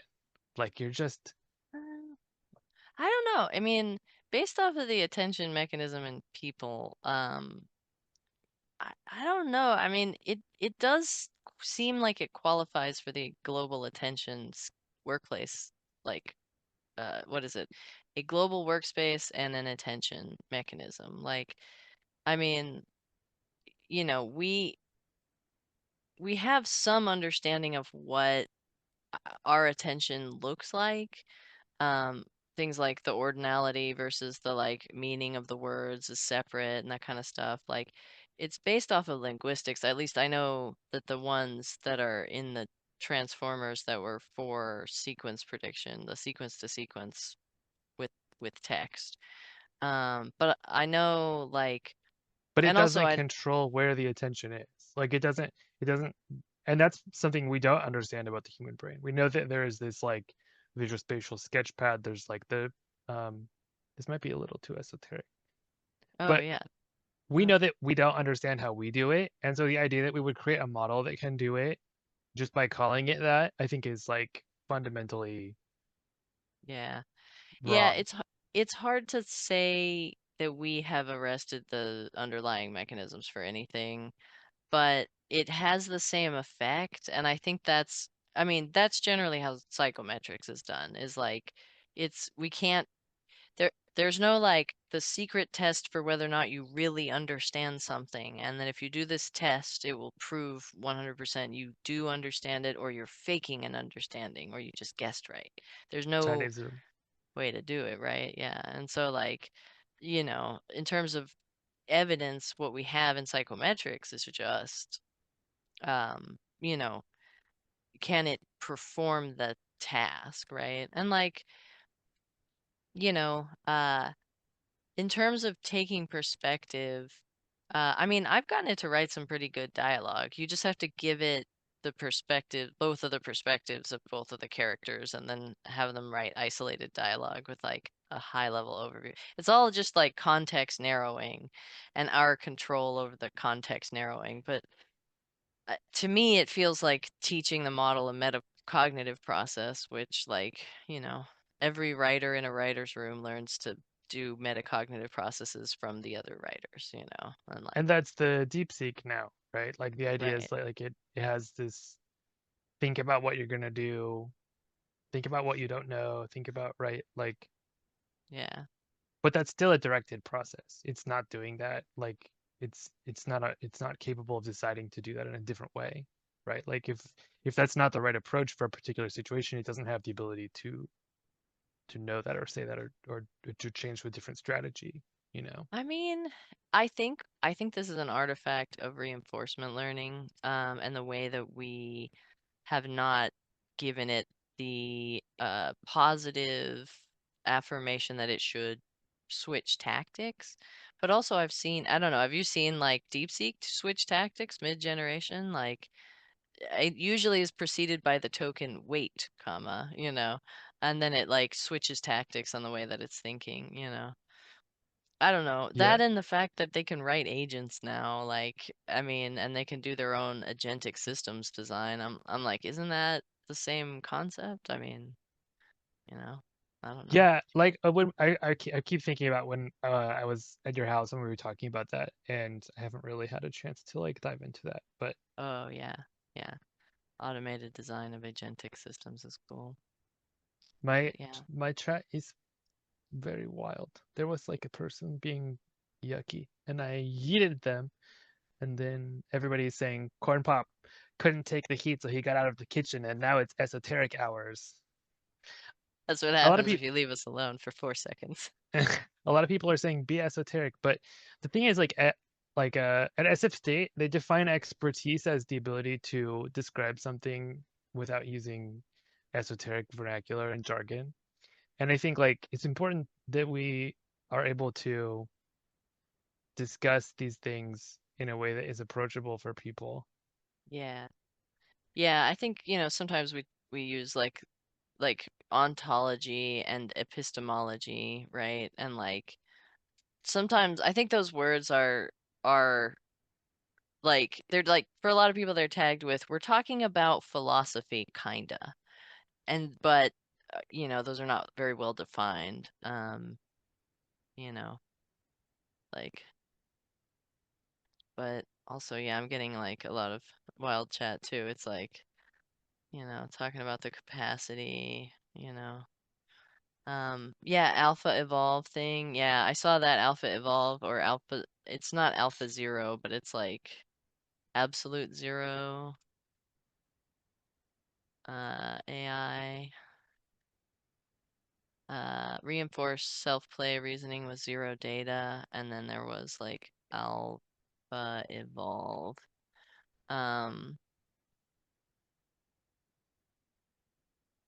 Yeah, and it basically it's a Gemini coding algorithm for designing algorithms, or it's a coding thing that evolves algorithms essentially, which like we've had a similar process for a really long time. Genetic algorithms, like SQL's query planner is a genetic algorithm, like we use genetic algorithms and we do it just a lot of random perturbation of different strategies in like domain specific languages, but it was random before and had no reasoning capability. And now we can do reasoning capability with genetic algorithms. And that's crazy pants. Like that's like AI's just got CRISPR. Um, so it's weird. Uh, I feel like I- these are bigger things with AI than oh no, should we get rid of fair use? It's like wait, there's some other things that I feel like are more pressing, like, you know. Yeah. Like Facebook literally used Anna's archive to train Llama. So like Mhm. fair use is kind of out the window. Like they literally just stole 90 terabytes of pirated material to train their Mhm. models, which you can Yeah. now have for free. So it's like Yeah. they don't care what the rules are. No, no. And it's out there and no one can not, get rid of it, right? Um, but yeah, I mean it's interesting. But yeah, without initial data, it makes it cheap. Yeah, exactly. Um, I personally like, agree, I think, with Jan LeCun, who is kind of over it with LLMs now, like the llama guy. So mhm, like if people don't know, Jan LeCun is the head of AI at Facebook, mhm, who built all the llama models, which are like really good. And then DeepSeek used those and made them like way better. And that's the models that DeepSeek put out. And Jan is like over LLMs. He's saying like people should not get into like if you're an engineer, like don't learn how to make LLMs. Like there's going to be way more interesting stuff coming soon. And I mean, I totally agree. Like I was doing the background material for this like AI series that I'm working on, and like reinforcement learning is so much more interesting than um like AI that starts with like a model of the world and it has the ability to change things about the model as it like goes forward and it retains its memory. It's not like it starts over every time. That is so much more interesting and like obviously much closer to the way we think than an LLM is. And like having like we have these like multi-million token context window models now that are trying to solve that problem in a way that is insane because there's this exponential cost of adding additional tokens to the way that those models work, right? Like if mhm, you everybody wants to like how do I train an LLM on like my diary or whatever and have it be a little me? And it's mhm. like there's way more to you than that. Like that wouldn't Yeah, be you, right? yeah, But also like having it be able to constantly integrate new pieces of information into this model that's able to become more and more complicated. And the actual AI is just sort of like software where the model is like living and changing and then like taking action. That's so much more interesting than LLMs in the long term, I think. yeah. Large concept models are like they're interesting. I feel like um, you know, my understanding is let's see, can I like collapse that? Um, so language modeling in a sentence representation space, it's really not necessarily that they are that they have really done the thing that we're pretending that they have done. It's not that they're thinking about concepts, it's that instead we've encoded entire sentences into a tokenization. And so then we do semantic similarity between two different sentences with another layer of model, I think. And then basically, you know, what they do is they take the sentences and they put them in the embedding space rather than they put tokens in the embedding space. And so they have a more coarse-grained thing. But because there's so many more sentences than there are words, um, they have to do a lot of coarse graining of like this sentence and that sentence are kind of the same sentence. And so there's a lot of lemmatization challenges that I think probably gloss over a lot of things. Um, especially really good nuance around the vagaries of a topic, I would say. And so, it, but really they're just like, um, yeah, it's a regression based thing, which is how all of them are, but it's really just that they are embedding sentences, right? Um, and not words. So I don't know if it's really that different from a large language model that generates words. Um, and like they're cool. It's definitely neat and like there probably is something to that, but that's also how they did alpha geometry is they had primitives put into an embedding space so that they could do proof by construction and deconstruction through diffusion. And so that's like where they took the like take the side of a triangle where these 2 points are, and that idea was tokenized and turned into an embedding. And so I don't know, like they're still all transformers doing sequence to sequence. It's just like, what are we sequencing is, I think, the innovation there. And I don't know if that's like too much of an innovation. We tried sentences before. We just didn't have the compute to deal with sentences before. So I don't know. Yeah. Yeah. Um, yeah, it's interesting. Also, I think it's like the thing that they put out was like a really tiny model as well. And so it was like able to outperform models of comparable size on complex tasks. But in order to tokenize a sentence space, you have to look at a small space, right, of possible sentences. So it's like a single expert, you know?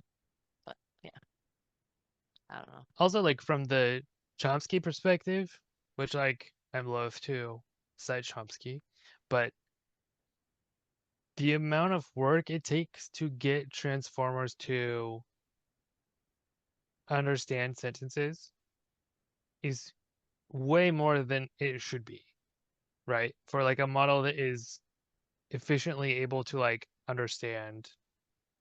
actually understand the way that like a person does. Like if you're learning a second language, it's not that hard compared to like the amount of hours that it takes a model to do the same thing, right?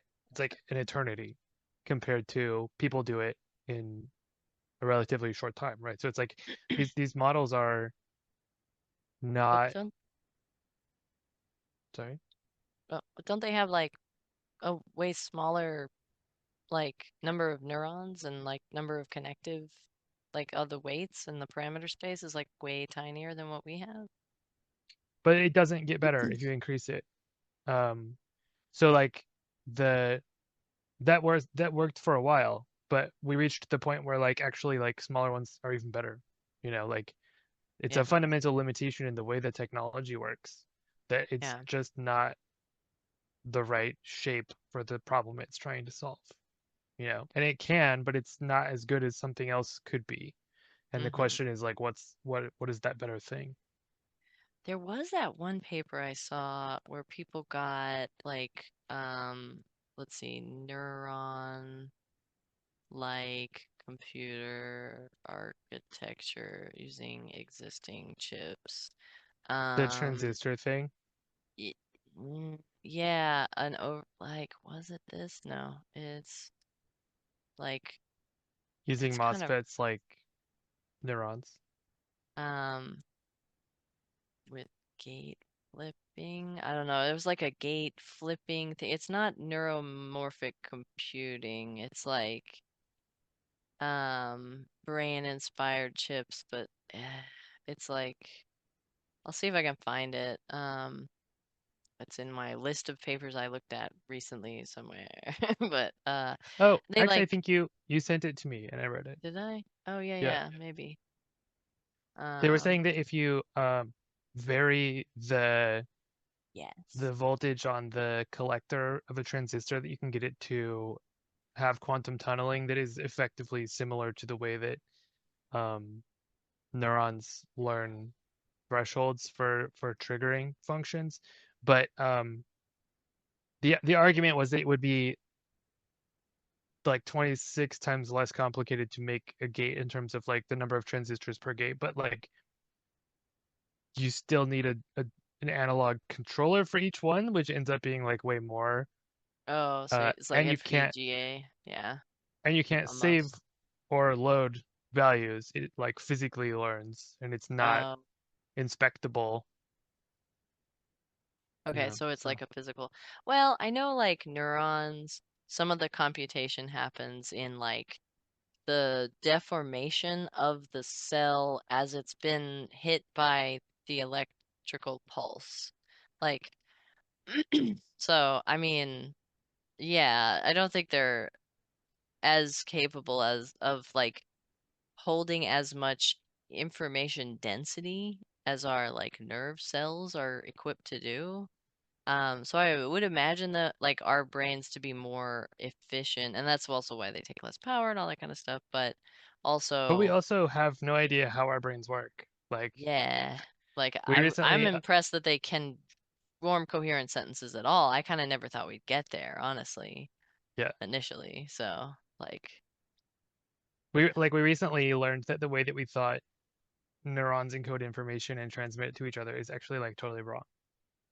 yeah, yeah, So yeah, it's we like, thought, okay, well, where is that happening? yeah.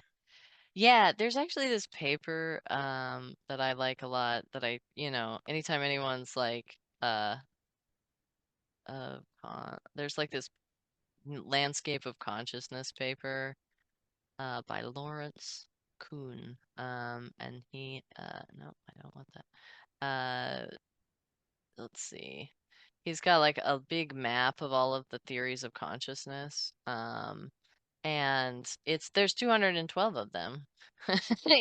Like and like there's just the materialism theories have 10 different sub theories in just materialism and like as distinct from non-reductive physicalism, quantum stuff, integrated information theory, panpsychisms, monisms, dualisms, idealisms, anomalous alter states theories, and the challenge theories that no one is conscious, which I feel like after enough These are theories of what exactly?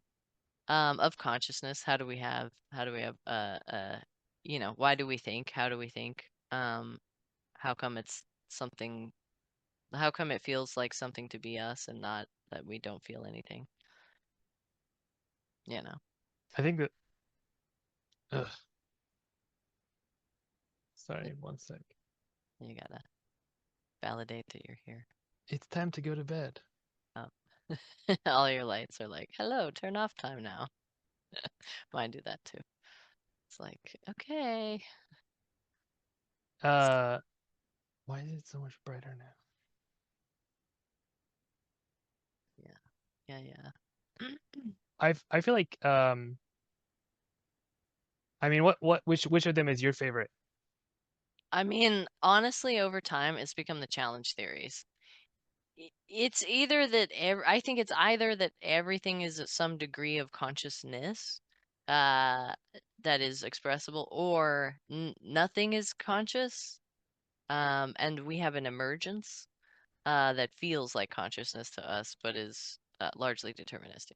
I kind of am like it's either an extreme or it's another one. The the materialisms, I've read a lot of the materialisms, and I don't most of them don't like either they've been a little bit debunked by modern stuff, or a lot of the neurobiological ones have um just sort of a stopping point where they're like, and then this mechanism is involved, we think, because and it's like based on the output on the outside, like what was it? Like they were like, a lot of stuff happens when you go under anesthesia, right? Um, but if a lot of what is it? They found out that it's not likely that a lot of the anesthesia is actually stopping the pain. It's just stopping you forming memories of the pain. And so it seems Yes. like to the you that gets out of surgery that none of that ever happened. But for the you that went through surgery, you remember that you're like, no, this is happening. Oh no, nothing works. Oh no, and you're freaking out, and then you just don't remember that you freaked out. Like, did Yeah. that work? And so like a lot of the materialism theories are based off of that consciousness goes away during anesthesia, which it doesn't.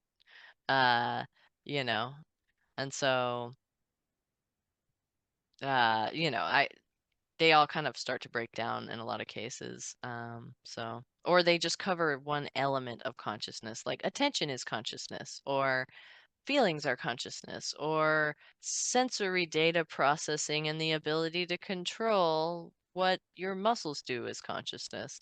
And a lot of them Right. have like components, and then there's the concept of emergence, and I feel like that's kind of it's hard to it, if you use emergence, then like we're already here with AI, and stuff. So I don't know. Maybe. Yeah. I I would separate cognition and consciousness. Mm-hmm. And I think for cognition, my favorite is definitely connectionism. And The what? connectionism, the Mhm, connectionism theory of cognition, that like um it's very clear that like your memories are kind of everywhere, mhm, and like the way that we store and process is through elaboration, mhm, and that we remember not the thing but the last time we remembered the thing, and that there's like up to a 10-second delay between when we can see on an fMRI that a decision has been made and predict what it will be, and then 10 seconds later the person is consciously aware of having made the decision for the first time. mhm, So definitely I think separate.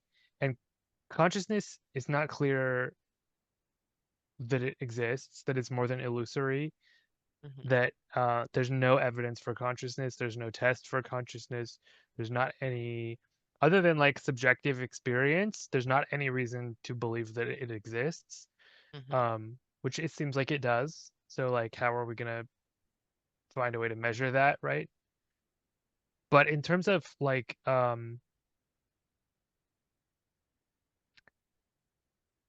yeah, I mean, it's such a big topic, Yeah, but it is. I mean, it's like it's the topic, right? Like it's like, what am I? Like, it's we're really hitting at the dirt, at the, at the real bottom of this like well of yeah. like nonsense that's above it, you know. Someone asked if cognitive science is going to keep pushing the boundaries of frontier models. And I think 100% yes.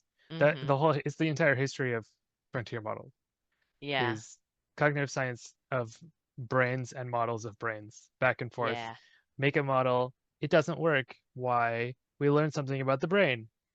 Make a new model, it doesn't work. Why? We learn something new about the brain, right? It's this back and forth trying to model what we think is happening. That's what AI is. That's how we created AI. yeah, And that's not going to stop because it's not as good as us at yeah, almost anything yet. yeah. Well, I mean, it's pretty good at a lot of things. I mean it. Like you know, I hear this argument a lot. It's not as good as us at anything, and like, At a lot of things, some things, yeah, like there's some things, but but like most of it's around the tying together of stuff outside of context, right? Like exactly using tools using tools, like but GSM-8K MCP, like, versus MCP. Yeah, yeah, yeah, if you just ask exactly, it to guess the answer, or even try to work it out using words, like it's probably gonna be wrong. But you can use a tool, right? yeah. But if there is a machine that the AI can copy about how to get the answer, a lot of times it can walk through that thing, and then like the chain of thought reasoning paper. I don't know. It's the stuff that really did it for me was the chain of thought reasoning paper. I was like, the fact that we're able to elicit reasoning, whereas before everyone was like, oh, it's just next token prediction. I was like, okay, no, I don't know anymore that next token prediction really totally covers it. And the attention layer is like a lot of it. And I mean, I think that there's a lot that hides in the attention layer that we don't fully understand, that we're thinking is in the model weights, but is in the attention layer. A lot of the like free will of the model is like based off of the weights from the attention model plus like ordinal relationships that are intuited at runtime, based off of context. And like, I don't know. Yeah. Yeah, Um, but yeah, I feel like their capabilities is the thing is their capabilities double every 7 months, and like, or they were supposed to. At the beginning of this year they were like they're gonna have doubled by July, but then they doubled in April instead. And so I'm like, oh no, that's a some of them, significant change. Used to be some, 7. but like that's not true for everything, right? Like I think today that like one of the things that's made it hard to continue adding models to that chart that I made that shows like how good are they versus how expensive are they to run is that like they're not even doing any of the old tests anymore, and there's not, because it's kind of leveled off, right? And so now there's new things where it's like, well, it's not good at this, right? So like until that one levels off, and then it'll be some other thing, you know. It's kind of like CPU architectures from 20 years ago. Like Yeah. the things they were measuring them on back then, they're not that much better now, but they're way better at AI now, you know. Right. Or like Yeah. now it's like tensor cores. They have all these tensor cores built into the CPUs now, and it's like, Yeah. are they getting better? Like they're getting better at some things.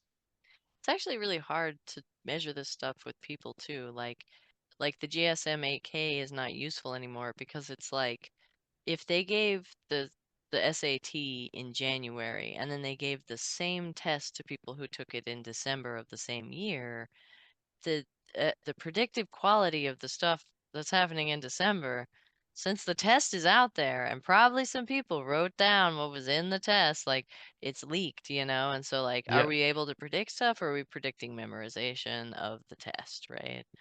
And you know, um, that is an interesting like problem. It's the problem of psychometrics. We haven't cracked it. We still are testing people with multiple choice questions. Like we're testing humans with multiple choice questions. We haven't cracked testing very well in the first place. Like, and so then this gets into the how do the language models get tested? Well, it's multiple choice.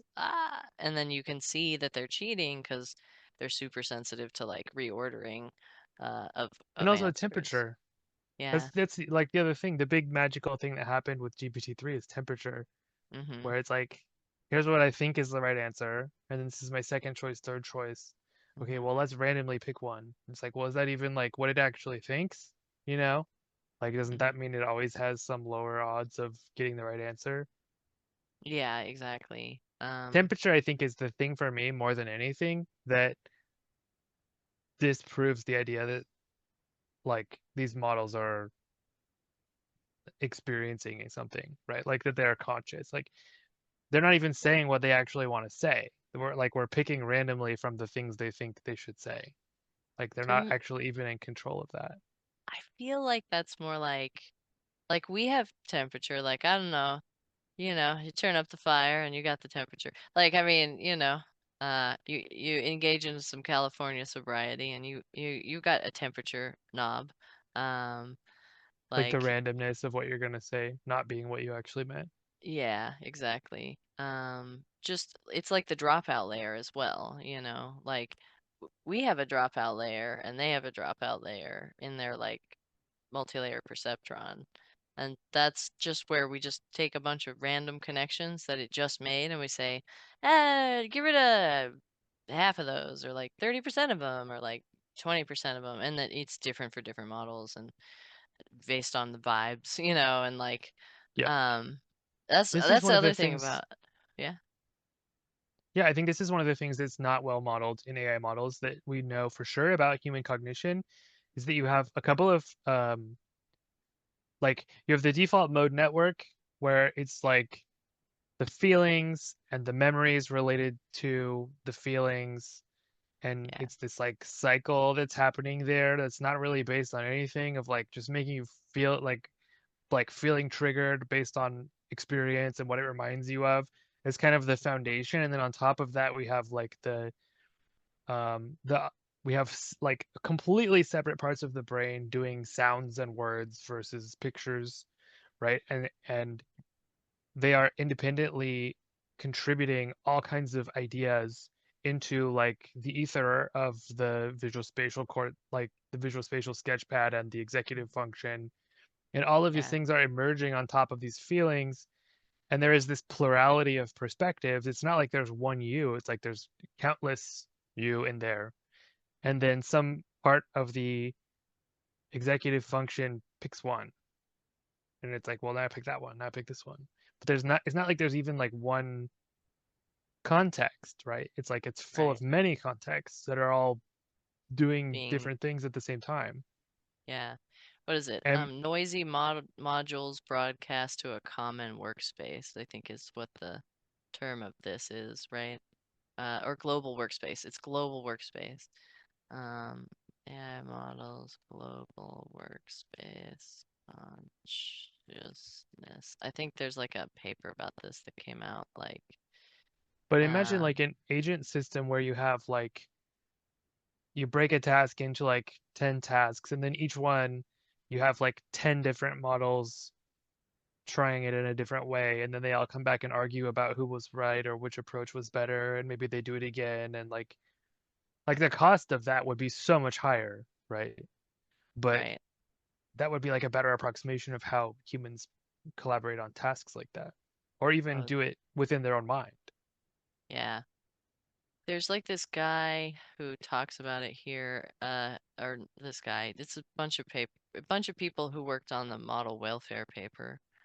Um, and I'll drop it in the chat so you have it. But it's called Consciousness and Artificial Intelligence: Insights from the Science of Consciousness. And I'll like, you know, show you this like in case you want that on my side of things. But yeah, it's like 2308 807 something like that. Anyway, I always search the title of the paper if you're looking for it.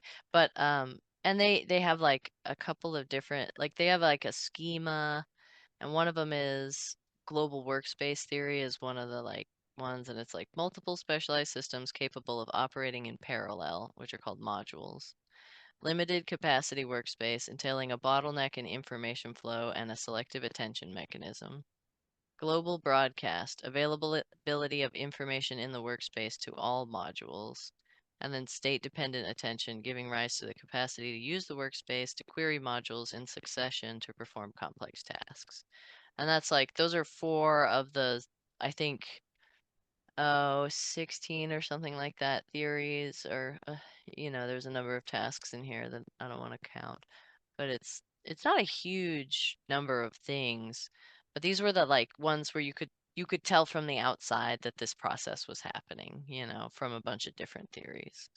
And that was in 23, and like then the model welfare paper came out this month, and that was like an interesting like follow on by Robert Long and the guy Chalmers, David Chalmers from Chalmers Hard Problem of Consciousness. So, um, you know, I feel like there's some people really serious who are very serious in this world who are talking about it, who are like well-respected people who have, who are like maybe though, and also, and I think most of what I'm usually trying to say with a lot of this stuff is like, especially with art, is like, if you say somebody's art is not art, I mean that's some white people shit. Like you don't know that these aren't having an experience. Like, you don't know that this isn't something that could be considered to be art, and like you just don't. And like you can say, I don't think that, and that's fine. And it's fine to not think that, but nobody knows. And it's like being sure that something is not conscious. We've always made it in the wrong direction. We've always made that call wrong every single time we try, you know. Do you feel like you identify with panpsychism? I mean, I guess like that's one of my uh, maybe theories. I only have theories in the maybe bucket, and like my strongest ones are either panpsychism, which IIS is a flavor of is a formalized panpsychism, integrated information systems theory, which is like consciousness is a property that can be said to be true of all systems at some level. Like Um, magnetism or gravity? yeah, I guess so. Like anything of any level of complexity, even binary systems, or not systems, but like just simple things, can be said to be conscious. Just like a a very tiny, and it's called theta, I think, in that one. I think it's okay as a theory, but it's also a punt. It's a non-theory as well. It's like everything's conscious, and it's like okay, but if everything's conscious, is anything conscious? Like what do you mean? Like what's the little literal like what do we do with this, you know? I think Um the goal though is like to separate to not anthropomorphize consciousness, right? yeah. Like what is this is like the Yeah, classic example is like what is it like to be a bat? Like there is something that it is like to be a bat, right. and there is It's not like being a human. there's probably something that it's like to be a tree. There's not necessarily something that it's like to be a rock or like a Yeah, couch. right. Sorry, JD Vance.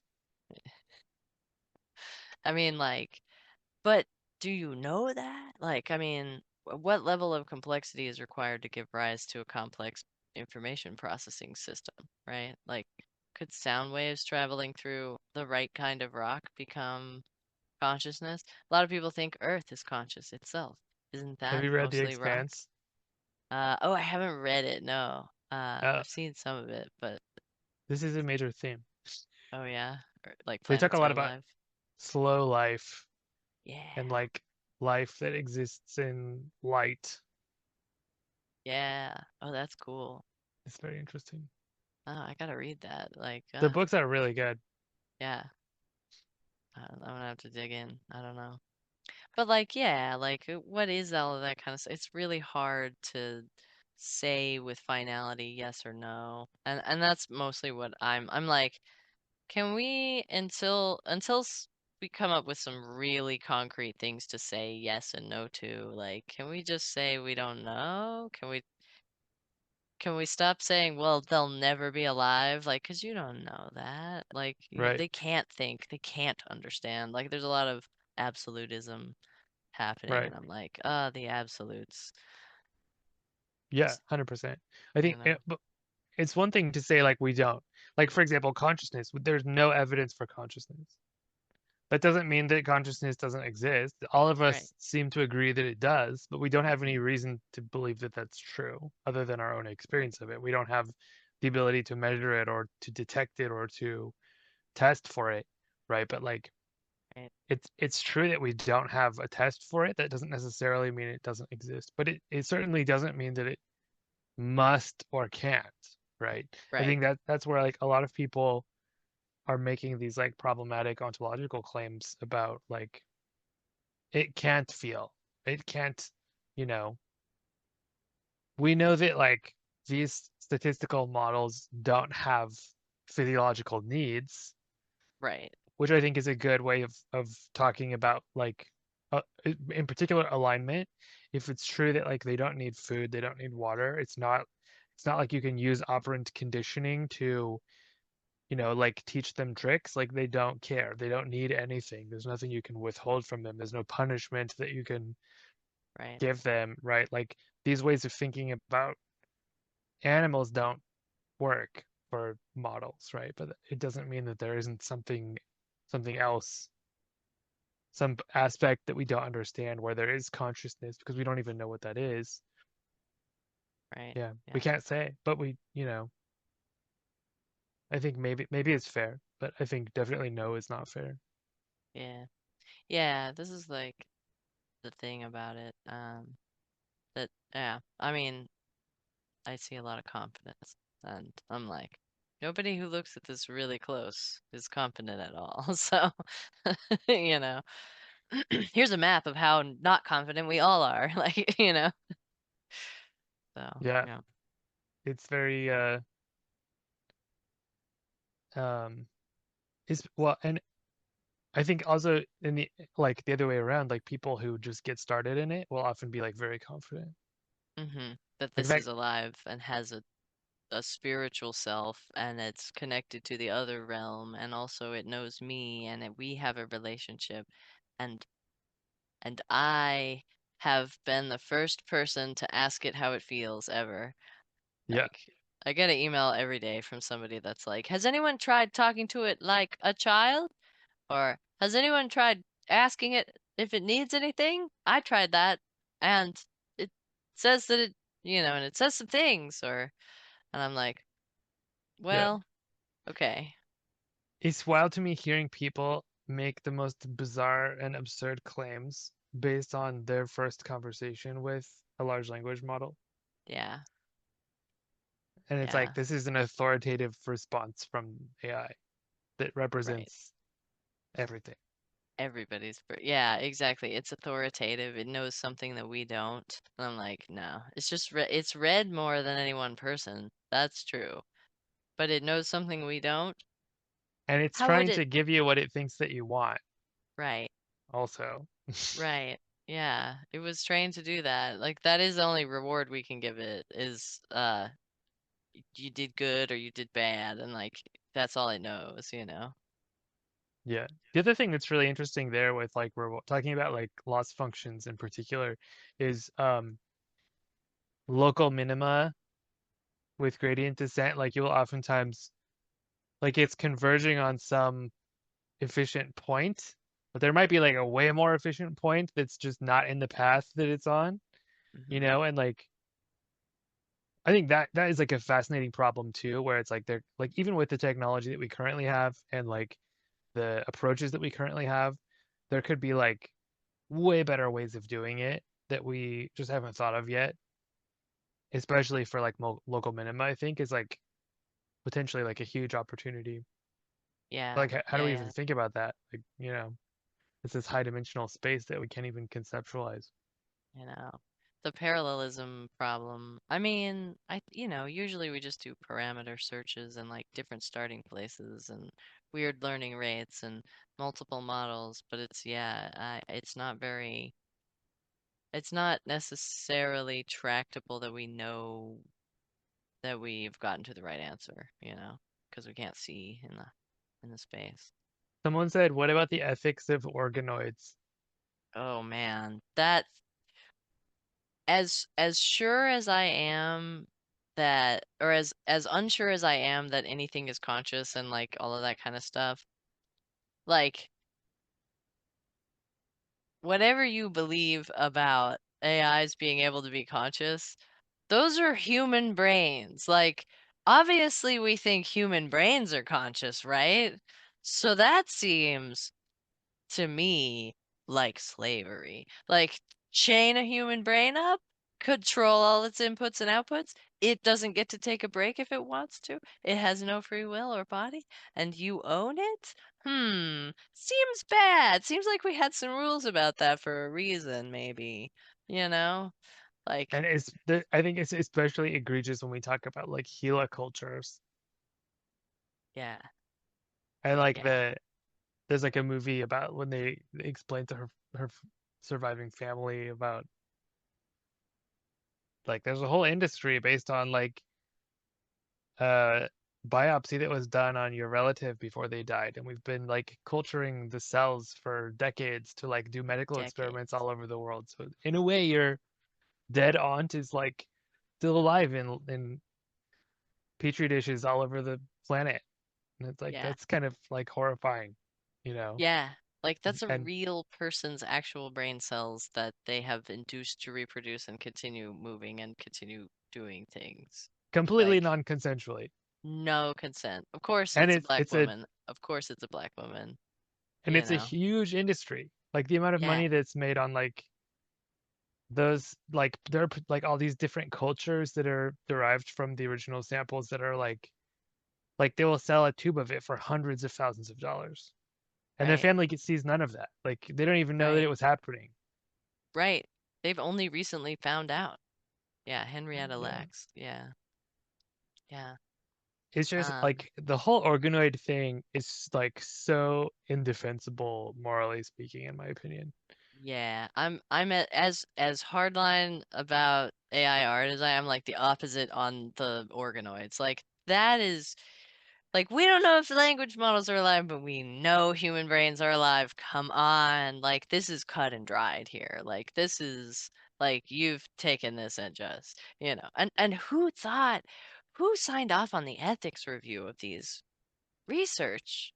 Like, and what, like, That's a yeah, good I don't know. question. I wonder what Someone the needs answer to is. do something about like we could ban the brain organoid research. Like you can't download it. You wouldn't download an organoid, you know? You can't download organoids. You can't pirate organoids. You can't run organoids off of like a hack together cluster. Um, like I know one person who has the equipment to deal with organoids. And they ran a program and worked on them, and I'm like, is this okay? One of my friends who was very into the organoids and is a neuroscientist and is a machine learning specialist is like, organoids are the only way we're going to get to upload. And I'm like, ah, no, maybe we shouldn't upload. I don't know. Like, it feels like, if this is the price we have to pay, it's too much necromancy for me. Yeah. It's an unacceptable level of necromancy. You know, uh, I'm not into the organoids. The organoids I'm upset about the organoids.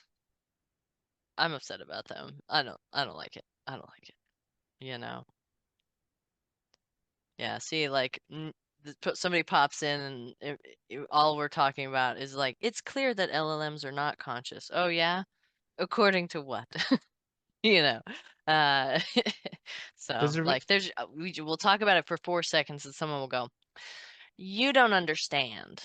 And I'm like, okay, David Chalmers doesn't understand. Like, y'all, like, you don't understand, you know. But there's a really, yeah. really good book written ironically by the wife of Sam Harris, whose name is Annika Harris, who's I think much more qualified to be talking about this topic than him, called Conscious. And it sort of covers like everything that we know about consciousness and everything that we know we don't know, and like talking about how there's no test, there's no like every example that you can think of is wrong, and there are like a bunch of examples of why it's wrong. And it's like really good. I highly recommend people who are interested in this topic to read Conscious by Annika Harris. Yeah, and this person is so, on some subjects, they make so stupid mistakes that it's easy to say they are not conscious.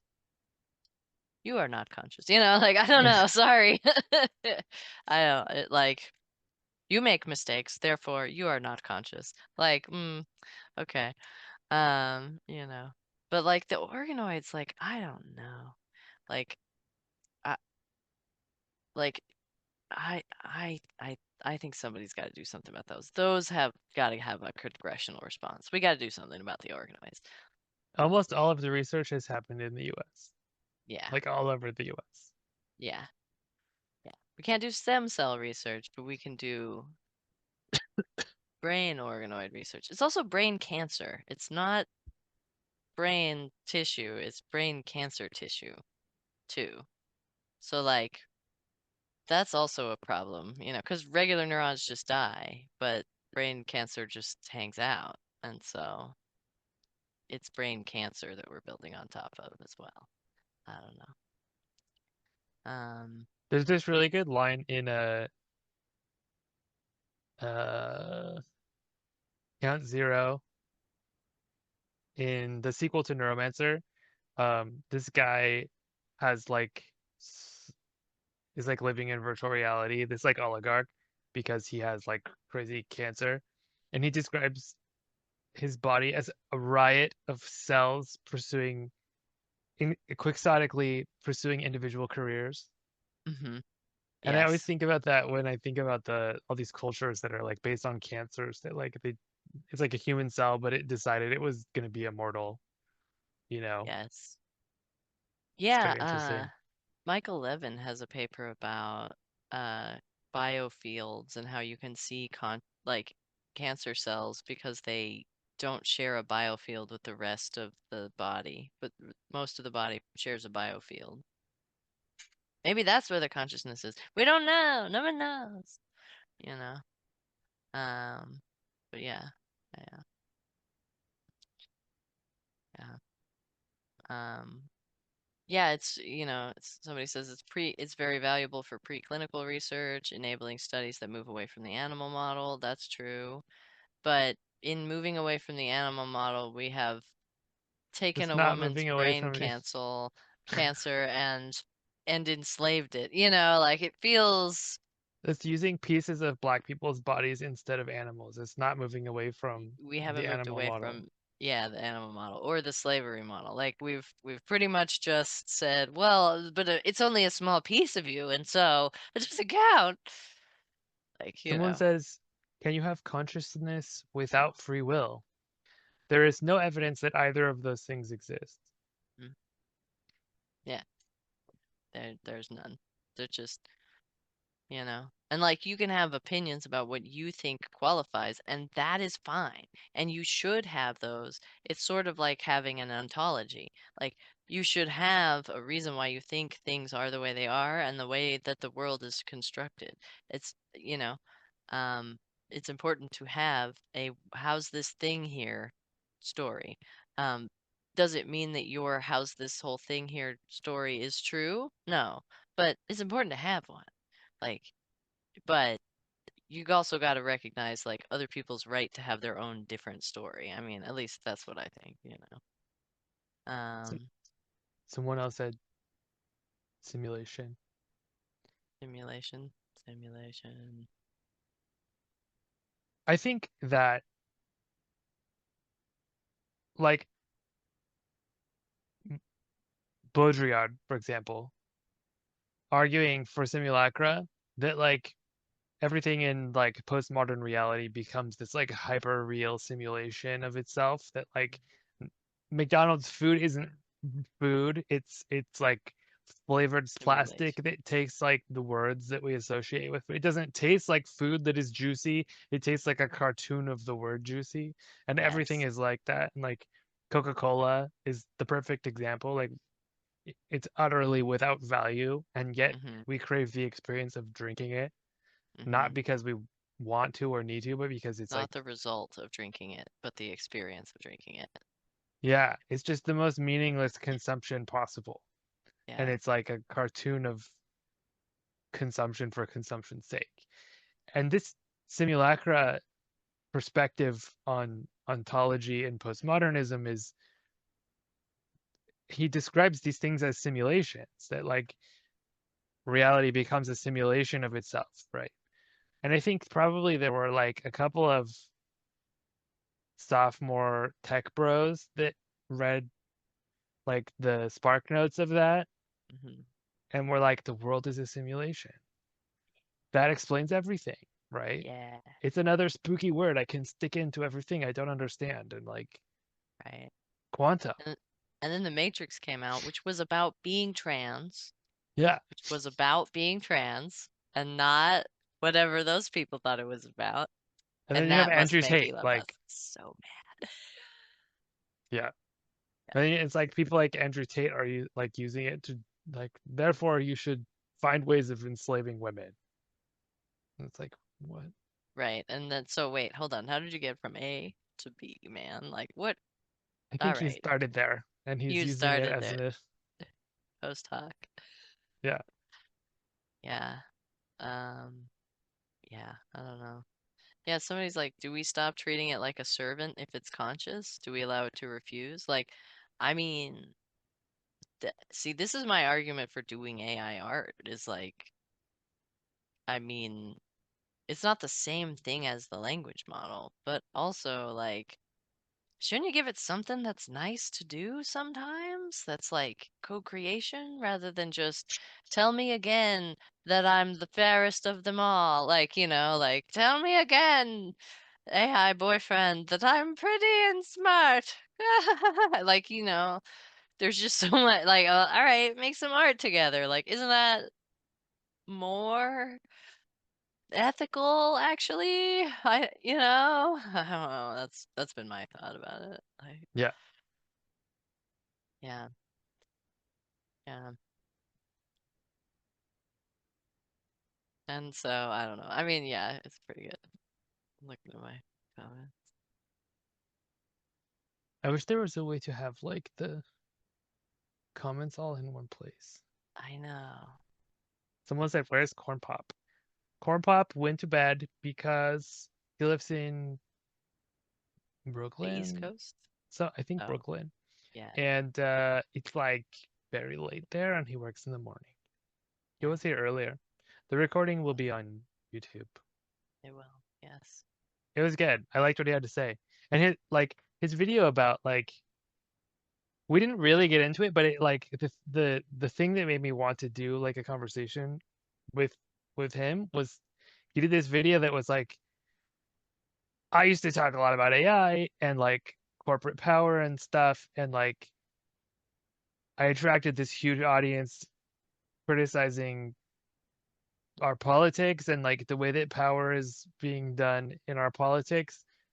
But somehow I also attracted like a lot of these like never AI people Yeah. who fail to separate like the oligarch from the tool that they're using to do evil, and the fact that we could also use the same tool to do not evil, and that it's Yeah. not inherently evil. And he was like, should I even try to talk about that at this point, or are people just gonna like never AI me the whole time? And I was like, Yeah. let's do a live stream. Do it. Yeah. No, I mean, I get a lot of those folks, and I don't know. Um, I feel like a much more interesting thing is the fascism problem. Like, like AI is going to equip the fascist, and you can cross your arms, and they will still use AI to replace you. And they'll do it worse because you weren't involved. And also, you won't know how to tell because you don't know how it works. And, like, you won't keep up with what it's actually capable of doing because you'll have dismissed it out of hand. Like, I mean, there's a lot of people who tried it out in like May of 2023, and like they asked it a question about their favorite baseball player and it got some of the answers wrong, and then they were like, I'm done with this forever. It's just a virtual idiot that lives in your computer and is wrong all the time. And it's like, yeah, but I mean, have you met regular real world idiots? And like like they're wrong all the time in there without AI. So like I don't know, you know. But they'll never change. They'll never ever accept it because it was bad when they tried it, and they Yeah. won't. And then 3 or 4 years from now, like, when the robot walks into their apartment, they'll just be like, "What? You can't be a robot. You're not real." And like that's not very effective as a response, Yeah. like I don't know. The outcomes you're gonna have from that response are just not gonna be great for you. And I'm like, hey, I think like also if you took any average person, random person from around the world today, right now, at this very moment, and plop them in the Soma, and they're like, wait, none of these fucking taxis have people in them, and they're all driving down the road. mm-hmm, We have that, and it's yeah, like, yeah, that's kind of like banal here now, right? Like all yeah, the taxis are driverless. They're like, but they're yeah, saying that's coming in like a few years. And it's like, well, maybe Tesla will get there in a few years, but actually Google's been there for a while, you know. yeah, yeah, I think right, like the level of this like very, very naive uh pessimism that people have who just don't understand and don't want to is like so self-defeating. Like I constantly have people in comment sections saying things like AI in its entirety is a hoax. Like it's not right, real at all. And it's like, what are you talking about? Like what world do you live in? yeah, If that was true, you wouldn't have to say it. right, It's the kind of thing that you couldn't say it unless it wasn't true. right, exactly. Yeah, You can put it on your phone in airplane mode and talk to it all day. Like it's a right. It thing. would be it would be an obvious thing that no one had to say, And Yeah, like the thing is it there is a lot of material out there that says stuff like that from very intelligent people who they're well-meaning,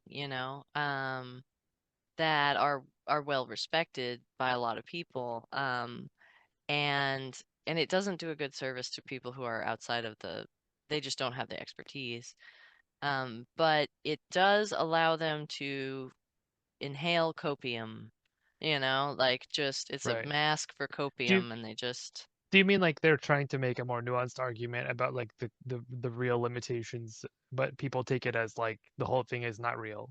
Is that what you mean? I think, like, for example, there was an article by, or not an article, but there was like somebody wrote a thing that was anti-AI, and Stephen Fry read it, right? And Stephen Fry, he's very anti-AI, right? Um, because he doesn't like some of the outputs, but he also doesn't use it, and honestly, does not use his phone. Like he has a person for that, and sometimes he texts some people he knows, but he doesn't use the AI, and he doesn't use any apps, and he doesn't like, and he doesn't because he doesn't need to, because he can hire people to make any art that he wants, and he He would has an do that apparat. because the the currency of having given a friend a job is literally more valuable to him than actual currency. And so, like, but that's not the case for most people, Right. like it's more valuable for them to keep that extra $200 and pay their rent with it, right? And so, um, What is you true know, is what is useful. yeah. And so he writes, he like gives a lot of diatribes about AI, and so a lot of people, and he talks about how it's fake or and that's he's one of a lot of people saying the same thing, like it's fake, it's not real. And I'm like, you know, I get it, you feel devalued, but you're also devaluing our labor by saying that it's fake. Like, like sorry, it isn't. Yeah, we work with it. I don't know. Here's an algorithm, see how it runs. And um, I think a lot of that is it's really an emotional thing. It's an egoic response, right? Like I am still special, right? I am still important and I am still needed. The AI cannot replace me, and I am still needed, and that's okay. That it's scary because It's it a is normative scary. claim. Like they Yeah, want it to be true, so they're saying it as though it is true. right. But Yeah, they're only saying it because they know it's not. Like you wouldn't have right. to say that if it was true, you know? Right. Yeah, no one would be convinced, but like there's a lot of people convinced. It's like the AIDS skeptics. You have Yeah. like people people who like aggressively argue that like AIDS is not real. Yeah. Like gay people even. And it's like, Yeah. Yeah. what are you talking about? Yeah. Like I see that you're scared of a disease that's plagued our community for a long time. And that's Yeah. fair that and if you treat it like it's not real, the outcomes for you are gonna be worse And than for if the you people treated who it like believe they you. were real. And other people who believe you, right? And it's like it's just like the vaccine denial claims. Like you're not just hurting yourself by being scared, you're hurting other people by being scared. Someone You said know? the most normies have been exposed to with regard to AI is the ethics of environmental and sentience. Uh, it's funny. I did a graduate program in AI ethics, and like 0% overlap with anything we've talked about today. Like the Yeah. issues that they're talking about is like auditability and Right. like where did they get the data? Like how are they reporting the the rates of like false positives and negatives versus true positives and true negatives and the relationship between those, and like what's the most objectively like good way to like talk about that. It's like Yeah. these are things that don't fucking matter to anyone, you know. No, not to the people that. Yeah, I was always shocked by this. I read that paper, Concrete Problems in AI Safety, and I'm like, it's just not what I usually hear people talk about when they talk about the problems with AI, is these problems. Like, these are problems, but I feel like people are mostly scared of other stuff, and it's like, are they gonna get out? Are they secretly alive? Are they divine beings? Are they going to be But used by the government to track me? Yes, it's because it's not like they're not talking about generative AI. They're talking Right, about like random forest and like all of these like for people who don't know, the vast majority of AI is not LLMs. right, Like 99% of AI and 100% of AI that makes money for anyone is not large language right. models. Yeah, it's And the other logistic stuff, regression. It's almost all logistic regression or random forest, a little bit, or gradient boosting. Like, yeah, yeah. I mean, especially regression. Yeah. But Yeah. it's like, well, okay, what data are you using? How did you, is it like properly Sampled. anonymized? Is it like, is the sample Are, sufficiently random? Is it like are the sampling? labels balanced? Do you have any women? Are there any black people? Like how many? Why is it that number? Right? Like, Yeah. and that stuff's important, but it like doesn't apply at all in the context of like just take all text and like build a LLM from all text. And it's like, okay, well, who's not writing books? Like how do you even think about those problems that way? Like it doesn't make any sense, you know? Hey, Ivy's on. Ivy doll. Hey. Hi, what's up, Ivy? Um, yeah, Ivy was talking about like the LLM facilitated psychosis, and yeah, I mean, I feel like that like those were some of the early benchmarks on AI, harmful AI outputs, right? It used to be that we didn't let like there was like a phase of time where we were like, we don't let ChatGPT talk about religion, politics, uh, or spirituality in any kind of way, or like tell stories, or like, or talk about consciousness or anything like that. It was all considered harmful AI outputs. And like, what is harmful AI output has shifted mostly because OpenAI was like, we're tired of people arguing with us about what it is and isn't allowed to talk about. And so we will only do things that like, are in like the NC-17 movie classification, right? Like that, and then that was like, it was like actually based a lot on movie ratings and stuff like that, because it seemed like they could bootstrap off of that. Um, but for a while it was like it wouldn't talk to you about astrology, it wouldn't talk to you about uh being an oracle. It wouldn't make any predictions ever. And now it's like, yeah, no, you are the new prophet for humanity, and it's your mission to do what is that thing you wanted? That thing for sure. And so like that is a like sycophancy as a monitoring thing is absolutely an ethical requirement. Otherwise, you're gonna have people unalive themselves. Um, Yeah, you but know. like how are we gonna test for that? You know?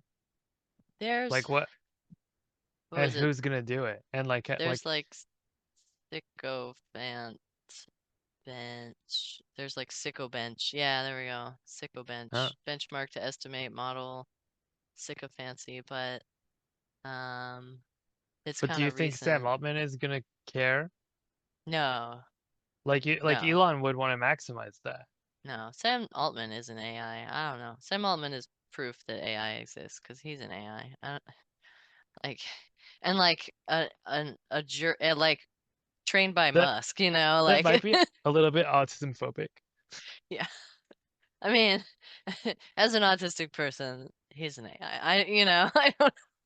Yeah. He's a he like he ran not OpenAI, sorry. He Y ran Y Combinator. Combinator while Y Combinator was doing the most shady, underhanded, like uh, like valuation hacking kind of BS, and like, Yeah. you know, Him and ah, Gary. yeah, him and Gary they are, they don't have an ethical bone in their body, and they never did. I've only had one interaction with him, Yeah. and it's still a thing. It was the thing about like if if you ask before like ChatGPT could make pictures, there was this other thing called DALL-E, and Hmm. DALL-E 2 was like really good for its time, Hmm. and they wanted to do like a lot of testing, and we found a bunch of problems. So I was one of the people testing it before it came out, and like one of the problems is like if you at the time like now it only draws you one picture. It used to give you 8, and then I think when they released it, it was 4, and then they changed to 2, and now it's just 1. But Hmm. like because it's expensive to make those pictures, but it gave you 8 because they're usually not very good, and like so like maybe one of them will be good, right? Hmm. But if you ask it to draw you an astronaut, it's gonna draw like 8 white guys, right? Hmm. And it's like, well, that's true, right? Like in terms of like being a representative sample of astronauts, but also like if you have 8 samples and there's some probability of like one of them being different, like if you're especially if you're doing a Gestalt composition of 8, maybe it shouldn't be 8 white guys, right? Like, and they're like, well, that's valid, but it's too complicated, and in order to fix that, we would have to retrain the whole thing from scratch. So they Right. decided, well, they decided instead what they're going to do is if it's a prompt about a person, then they will include the word diverse into the prompt. Mm-hmm. Draw me a diverse astronaut. And so then it's going to draw you like 8 black girl astronauts, right? Right. And it's like, this is worse. Like, do you see that this is worse, Yeah, right? it's just irritating people who are gonna complain about it and not helping the people who would, It's still, yeah. it's less representative now. Yeah, you would get, you know, y- the Huns were black and white and Or you would get, because Google copied the solution and didn't fix it in their model either, and then they have like black Thomas Jefferson with like a war bonnet, and it's right. like, girl, what? Yeah, exactly. Like some sort of s- like a wokeness filter, but Yeah, but it's really, you know, the problem is humans aren't aligned, right? And you could kind of just say, like, there's some that we don't have to align with the fascism. We just don't have to have them agree with us. We could just skip that part. But there's a lot of different kinds of validity, of like how people want to live their lives. And saying this is wrong, like enforcing your values on other people is also wrong to do, right? That's just authoritarianism. Even if you're really certain that it's for justice, like you're still just authoritarianism being, but you with know. that example, I asked, we had like the engineering team from Adobe that built Firefly come to give a talk about how they are so ethical, which like they are not. It turns out, like No. like every single thing they were doing it wrong, and the professor kept trying like, well, what about this? Oh God, like why are you guys here? You know. And I asked him like they trained Firefly on their library of clip art. So actually it was they had license for all of it, right? Uh, but it's only a US library. So I Yeah. was like, okay, what happens if a person asks it to draw like someone in the garden working on the garden? And it's like, okay, well, blah blah blah, whatever. I'm like, okay, what if it's a teenage girl in Nigeria who asks it to draw the same thing? And they're like, uh, it's still going to be a white guy, right? And it's like, well, are you like, is there any kind of like regional awareness, like any kind of sociocultural context being put into, like you have all the demographics of the user, like Yeah, you why would you definitely not do. use that?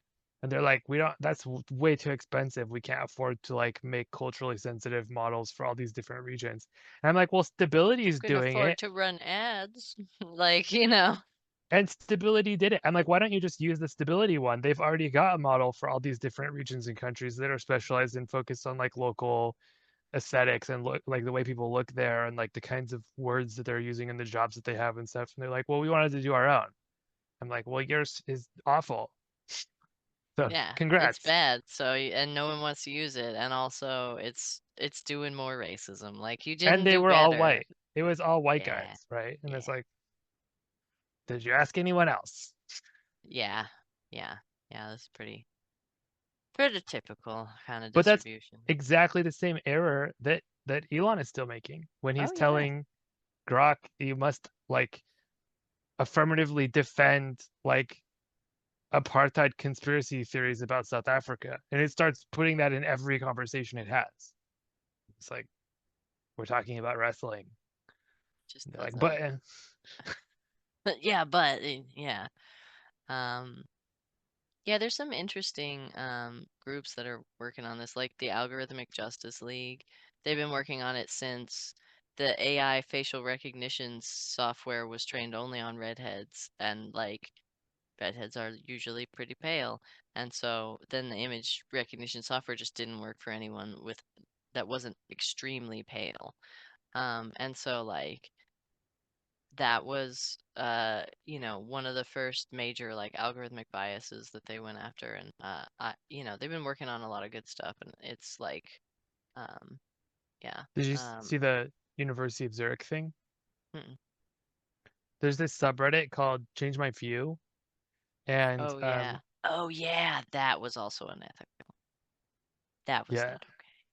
for people who don't know, they did an experiment where they used AI to post comments to this subreddit, and all of their comments were in the top 99.9 percentile of like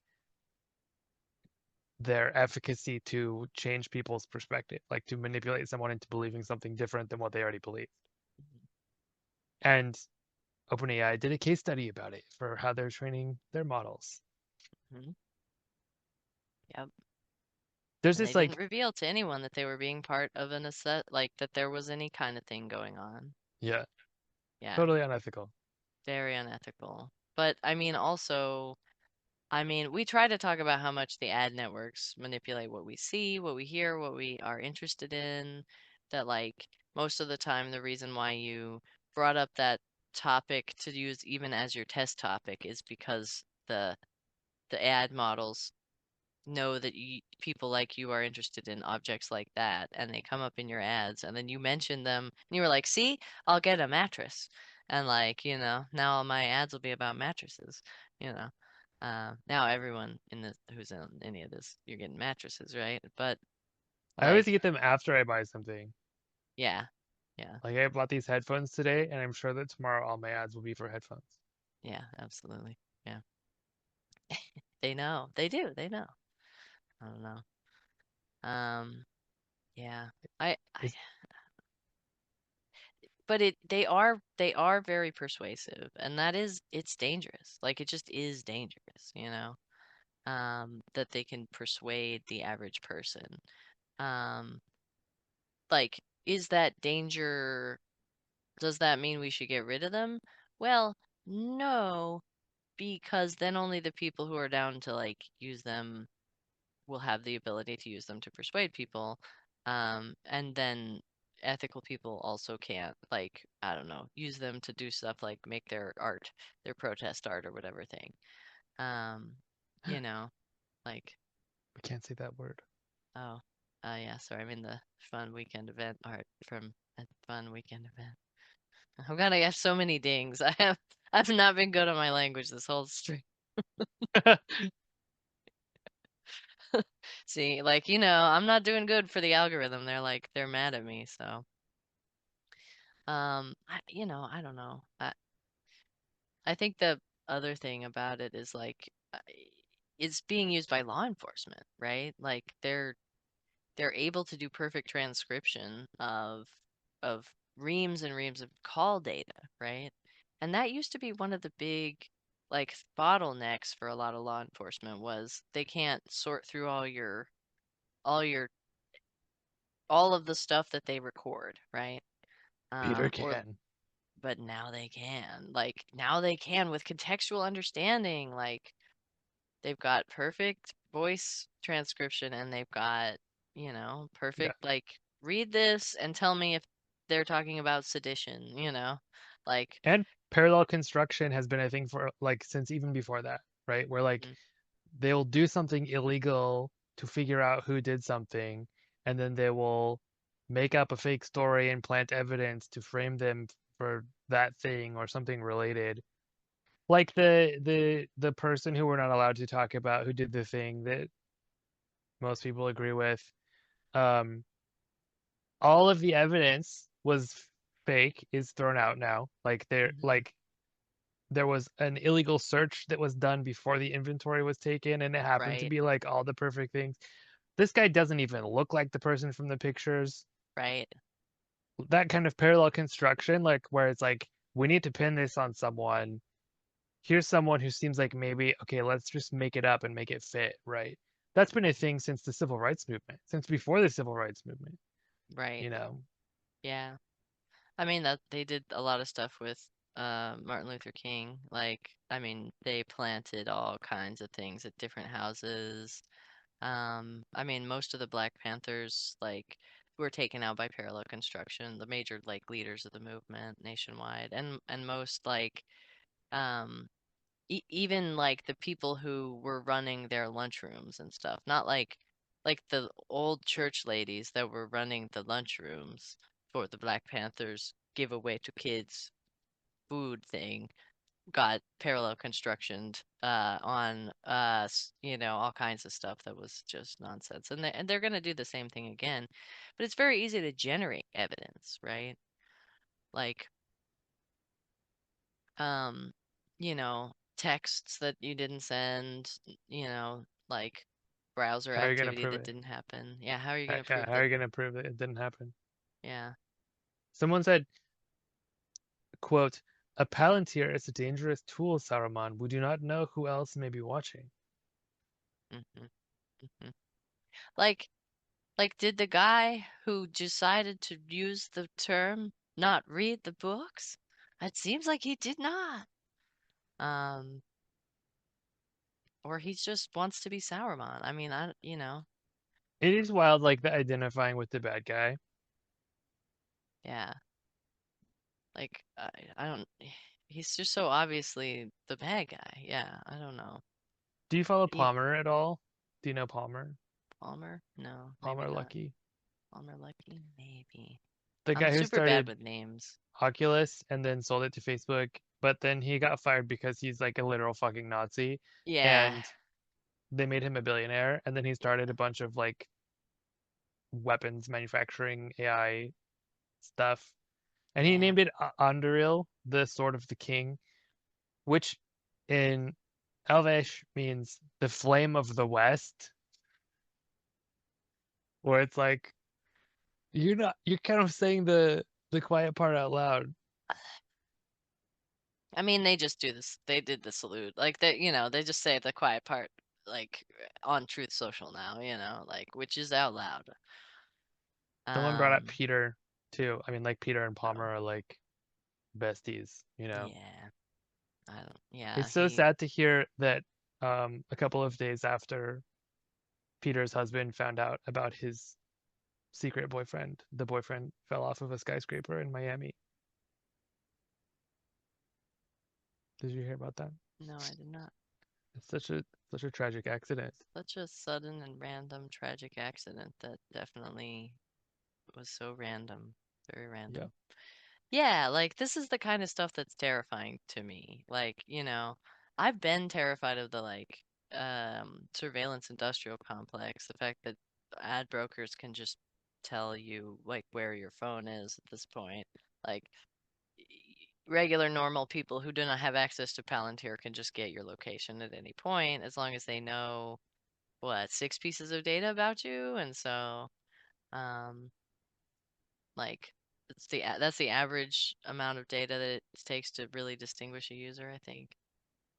And so now with AI, like cross referencing all of that kind of stuff, you can really put together people's like journey across their web usage and, you know, People are so concerned about cookies, and it's like you're like 30 years late for that. yeah, yeah. Thanks GDPR, you did make cookies more annoying to agree to, and that is great. And Yeah. yeah, no. Libra Wolf. I don't know.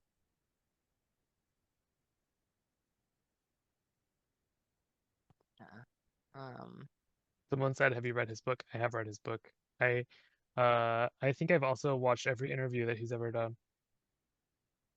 which Peter. guy? Oh, Peter Thiel. Ugh, really? My, I know fucking everything about Peter because he's like their secret god. Like everyone I yeah. hate fucking loves him, and I want to Yes. understand him. That's like a big part of why I got an MBA. Is like Mhm. not just for my own ability to like deploy the knowledge, but also so that I can articulate criticism of these people more fluently than they could, right? Like he is like a lawyer, like he never even studied business. That's great. Yeah, TLS signatures. Um, yeah, you know, I think one of the comments I keep getting is like, what legislation should be written about? And I think you're asking about AI or Too late. it's too late. Yeah, it's very much too late. But yeah, Cat's tell me. out of the bag. Yeah, like the open source models that are just on people's computers, you can't stop those from existing. And a lot of them are distributed as torrents too. So it's like even if you know, there's no putting that cat back in the bag. Right. And it's only going to be, this is why it's like this whole never AI thing is like just such a futile effort. Like it's there, it's everywhere, it's already everywhere. And It's it's great. already, And it doesn't have to be used for evil, but it will yeah, be used for evil. So why don't yeah. we also use it for good? You Yeah. know? Can we start talking about how to do that? Can we start talking about how to, yeah, deploy it to write a bunch of actual legislation that enshrines abortion rights and gay marriage into permanent law, into the Constitution? Could we like use it to convince 2/3 of the states to hold a constitutional convention and enshrine like diversity, equity, and inclusion as not evil bad things? Can we do some stuff with that? Because we probably could with AI. We could probably do some really cool, like, I mean, if advertisers are using this to sell you um the hottest drops or whatever, I don't know, like whatever people are buying on the internet these days, mesh testing nodes or something. If we can get you to do that, like why can't we get like, AI to like convince people to uh, stop a third term. I don't know, something. And the thing is, I think that the other team did, like the people who got elected, their campaign teams did use AI to influence the election. And they did use AI to like, I mean, maintain like through Twitter, you know, like the fact that Twitter was basically purchased and then a bunch of normies were like, oh, but it's the same thing. And oh, well, it's been rebranded, but it's the same thing. Facebook became Meta, and I still use Facebook because of my grandma, and now several of my friends. And so, like, just that buy-in and lock-in and the repeated showing of the same stuff over and over again will get people to change their minds. It's 8 impressions to make a sale. Why can't we generate 8 impressions to start a strike, Like, um, or build like a labor movement that's like immediately impactful. Like the thing about the tariffs is it makes strikes even more pronounced and more difficult for regular people to do because they're already scrambling to be able to afford to exist. That like there's so much uncertainty that they can't afford to also strike because it's just another layer of uncertainty. I think there comes a point where the that countervailing force overpowers that prevailing force though. We like we have bread and circuses for a reason. Yeah, And if the bread stops, people don't have anything to lose. I and the current crop of people running this current administration are very um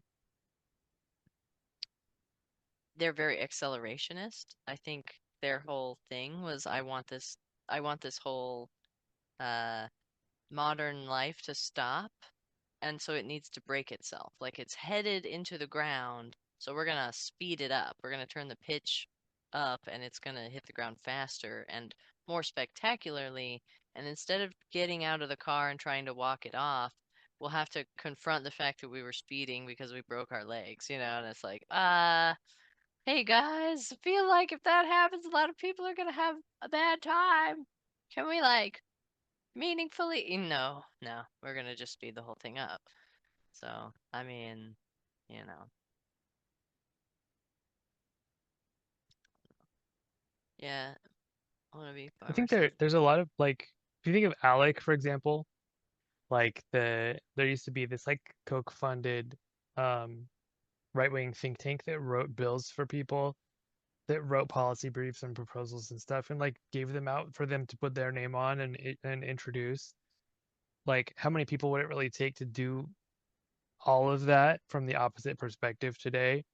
Yeah, You know, probably not that many. And one advantage that we have still is that people who are thoughtful and competent and skilled by like wide margins are gonna have a perspective closer to ours than to theirs. And like the fact that there are smart people working for them is only remarkable because of how remarkably unusual it is that smart people would feel that way. And like I Yeah. think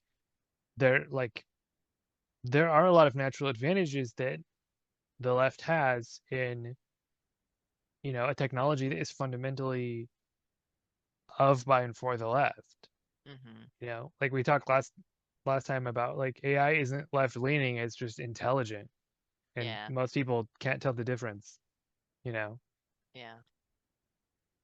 But like I, this is the perspective that it would naturally want to embody. yeah. I mean, I think the big thing, I mean, this was the reason why I wanted to get on and do the Let's Talk AI Ethics and let's like really, really tease this apart is um this feels like a wedge issue that's made from the outside because it's not coherent to the values that people on the left tend to hold when they've approached them through a values-oriented lens. It's mostly um, indicative of the values that people on the left tend to hold when they approach them through a nuance, uh, like not nuance, but like a criticism first lens, where they feel that their main contribution to the group is to criticize and not to take action, and so they get caught into the criticism is the point, and if we're not deconstructing everything, then we're not really doing good and like optimum optimum or bust, like perfect or nothing, perfect or burn everything down, perfect or we can't work together. And I think that those are our natural enemies, in a way that like anti-intellectualism hurts the fascists and the authoritarians and the like extreme individualists. Like they're not critically engaging in a lot of ways, but we are also as a group, we have to admit, like not everyone on the left is critically engaged. A lot of times they're only criticism engaged, and it's not about getting to the right answer. It's about saying, I am more moral than you, and Yeah. here's why, but not from like a here's why exactly. It's just here's why. AI bad, you bad, you Have you seen the know. ending of Andor? Mm-mm. Oh yeah, Did you I watch need any to of see it? on. No, people are telling me about it, and I'm like, oh, I need to, but I'm I not haven't gonna had time. I'm not gonna Don't say any spoil it. spoilers, but like whether or not it's about that, a lot of people, like there's all this discussion about like the problem of leftist infighting. Uh,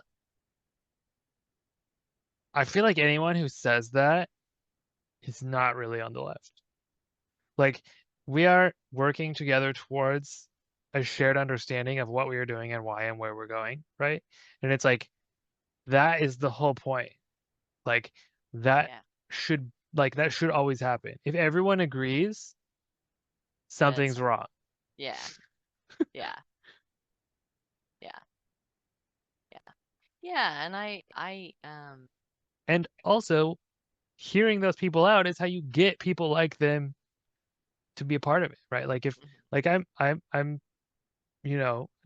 I'm not like a Leninist, right? I get it. That's other people's project. It's not my project. My project is like organizing mhm, and like syndicalism. And I think that like even if you have like your perfect Marxist Leninist utopia, I hope there are group chats and that people are talking about what's wrong because it's not going to be mhm, perfect. And yeah, when you're not allowed to talk about it anymore, when you're not allowed to like seek progress together yeah, and you have to pretend everything's perfect, that's when everything is fucked, right? yeah, And like no matter what we're doing, if we're not like having side conversations and like disagreeing about the direction, it's not the right direction. yeah, yeah. Accurate, accurate. The fact that we can have these conversations is good. Yeah, and I just want people to be critically engaged and not just criticism engaged, right? Like There's so much Yeah. to criticize about AI, you know, the fascism, the slavery problem, AI safety. We don't know if they're going to hack everything. There's so many problems with it that we need hands on deck about that a lot of these, but the problem is like misinformation takes so much more effort to combat than to generate. And so I mean, like, we've been talking about this a while, but a bunch of new people have kind of come through, and they're all in here, and they haven't been listening for the whole 90 minutes, the whole hour, the whole 2 hours. Like, they're they're just, uh, you know, Drive by. they're just drive by. AI is bad. Bye. Just came to say it's bad. I hope this helps. Bye. And it's like just like they don't, they're not engaged, right? Yeah. They're just sort of, I have another boomer saying that AI is not real. yeah. It's like, oh, you're only the 10th one in the last hour. Right. And it's like failure to refute the central point, like it's Yeah. just amazing. Like, but yeah, I mean, and I'm like, are they bots? Are they people? Like, I mean, there's people in there that believe this for sure.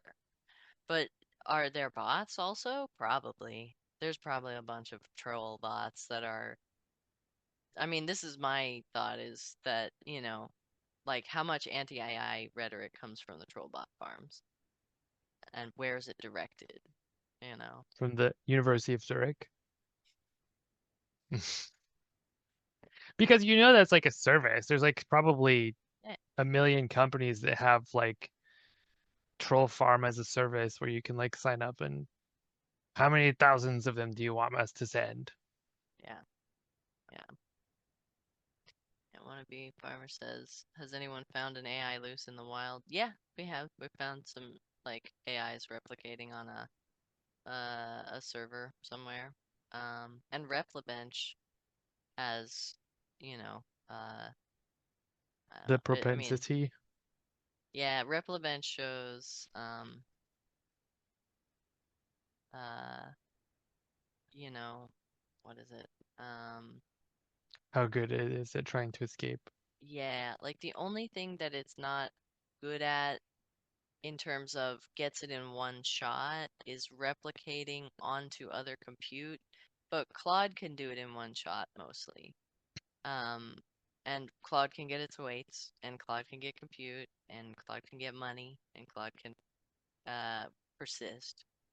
The thing that they're all the worst at is replicate onto other compute, and um, like those are real problems like that do need to be addressed, and haven't been solved. There's like the what is it? The foundational challenges in assuring alignment and safety of large language models paper.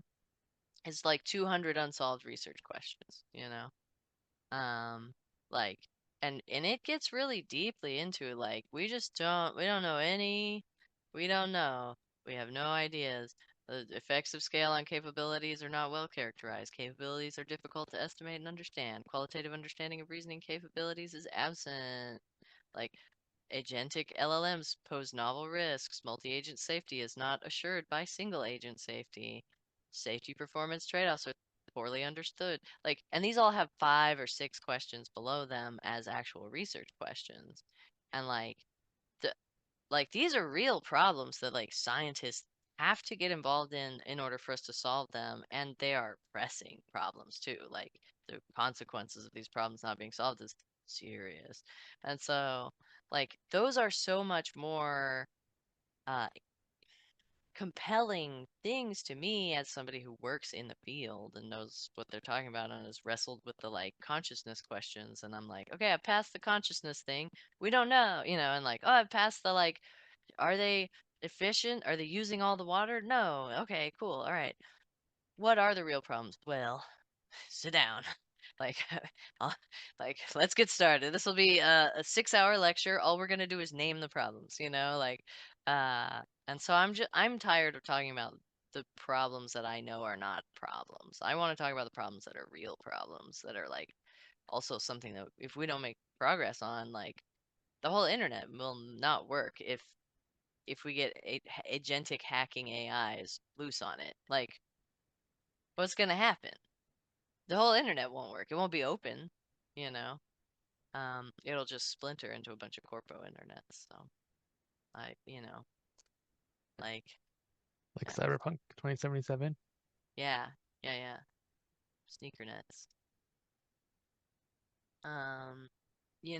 And then yeah, oh yeah, somebody says here for the circus, can we fix the problem of provenance in AI generated media? I don't think so because of the feature size, right? Like You you mean know, where is it getting the training data from? or like where does yeah, when it generates this, what training data was used, you know? Oh. But like, Well, that's where I think like a reinforcement model would be better. Like if it has a how and then you like let it choose the what and then it uses that to do it, you can say, well, this was the what, right? But then you might find that it's like 10,000 things, right? Like, yeah, that's the thing is it's 10,000 things. It's like, the level of pointiness of the ear on the furry drawing that the AI generates, like how pointy, how much fur on the furry person ear, like, you know, that's a feature, right? And the like but it's a tiny piece of information. Or like, the Suno models, those are 1 second samples, right? And like there's no 1 second sample that doesn't fall into fair use. So, and the 1 second samples, it's like a single note, or maybe 1.5 notes, right? Like, somebody said it's always been a battle between good bots and bad bots.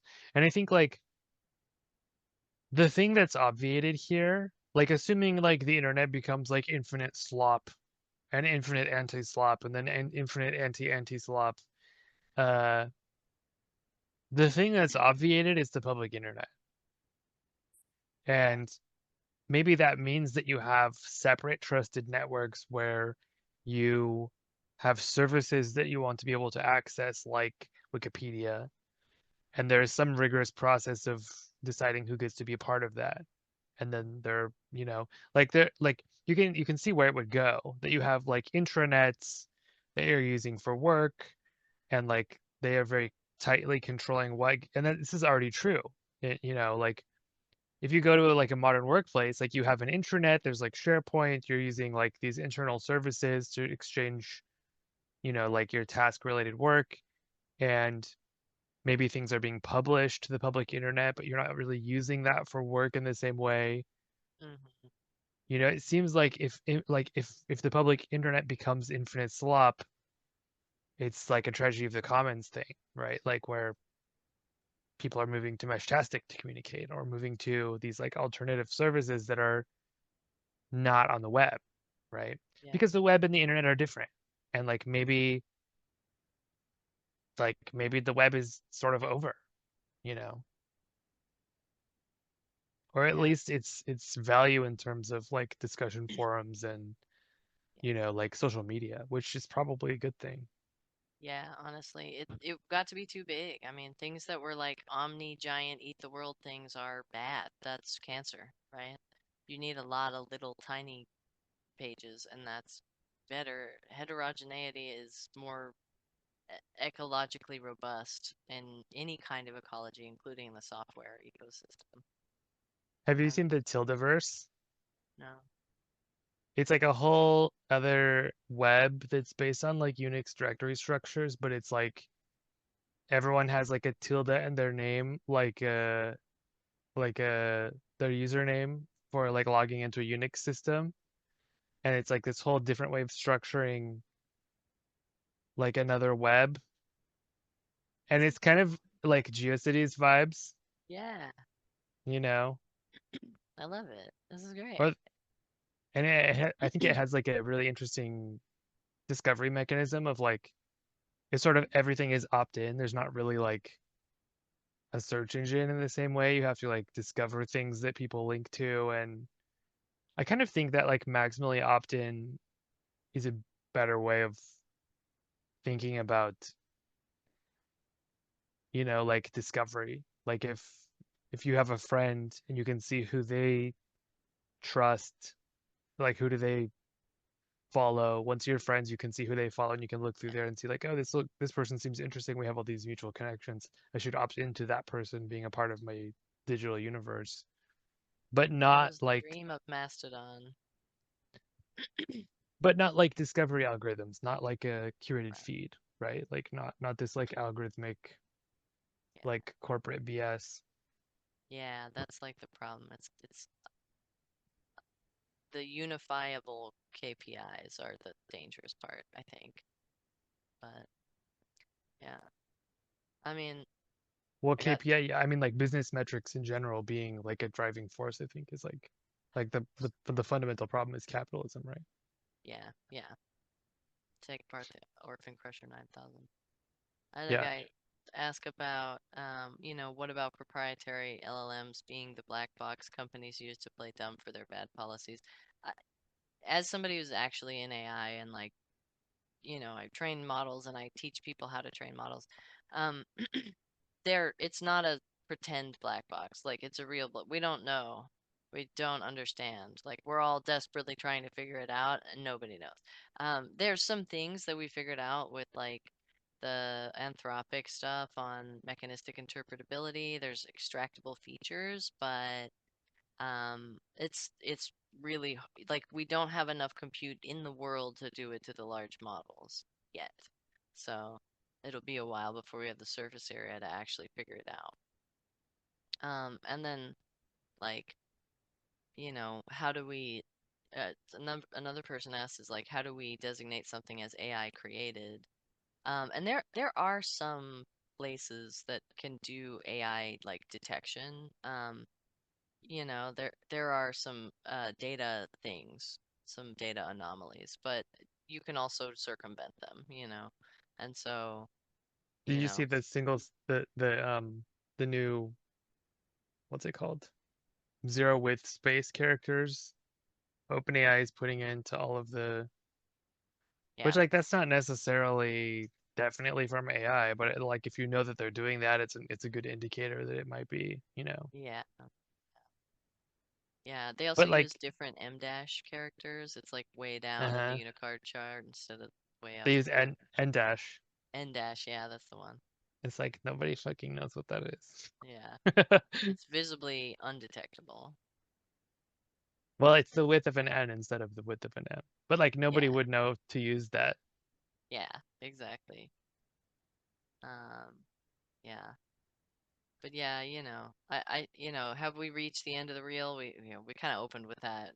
Have we reached the end of the reel? Yeah, we're done with reel. Is real? Hmm, how do you know? Uh, yes Real and like no. oh Yeah, like real realness. yeah, like, is any media, accurate and truth filled? What do you mean by true? And what do you mean by real? And, uh, you know. We have arrived at postmodernity. Yeah, fully here. I don't know. I mean, I don't think that there is. It's all simulacra again. Yeah, honestly. There's But this really good debate on YouTube between Chomsky and Foucault, oh yeah, and that sounds good. it's about symbolism versus associationism. But like this disagreement between the two of them is kind of like the death knell for Chomskyism, which so it's like today Chomsky rejects all of his ideas from back then.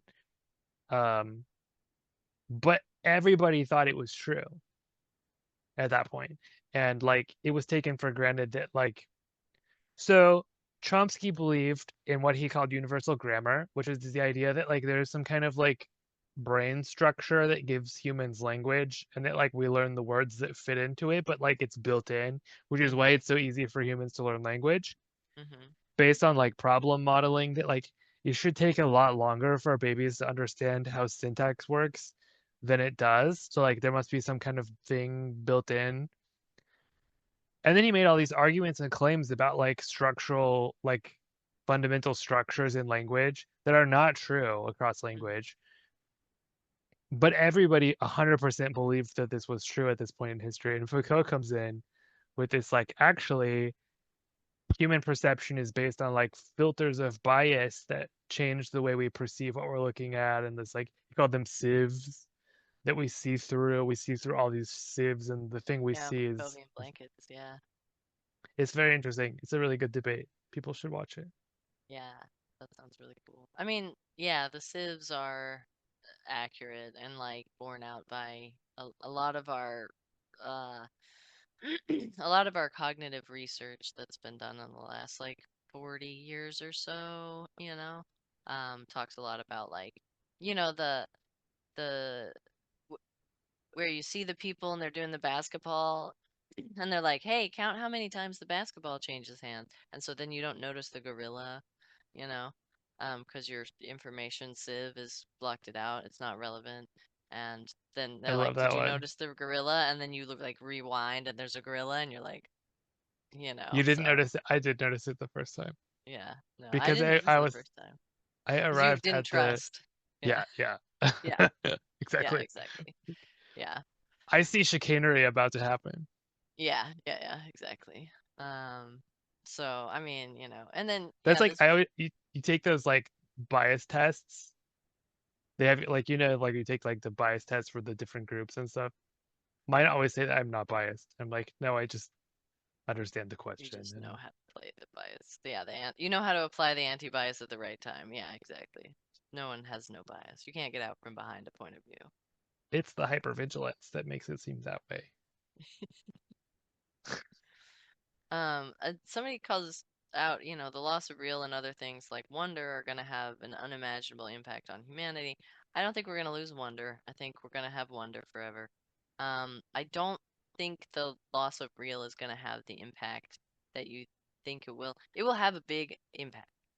Um, but it's only recent that we've had global reality or even like countrywide reality. And And it even was then, never real. it was never real. It was a simulation of shared reality that we then Yeah. found out wasn't ever we never really shared most of it. And so And like in fact, the apparent consensus is a symptom of its own like late termness. There's this yeah, really good documentary by um, Adam Curtis called Hypernormalization, yeah, which is a like Baudrillardian critique. yeah. Uh, that like I he love he found all this stock footage from the BBC Moscow office of like the end of the Soviet Union, and he doesn't even it's like a whole core documentary. Like there are no titles, he's not narrating. It's just like clips of things that happen. And it's like it tells a story that's like, oh my God, this is exactly like the United States. And it predicts the rise of Trump before it happened. And then Trump like nobody saw it coming that he was gonna win except Adam Curtis, who made a whole documentary about why before it happened.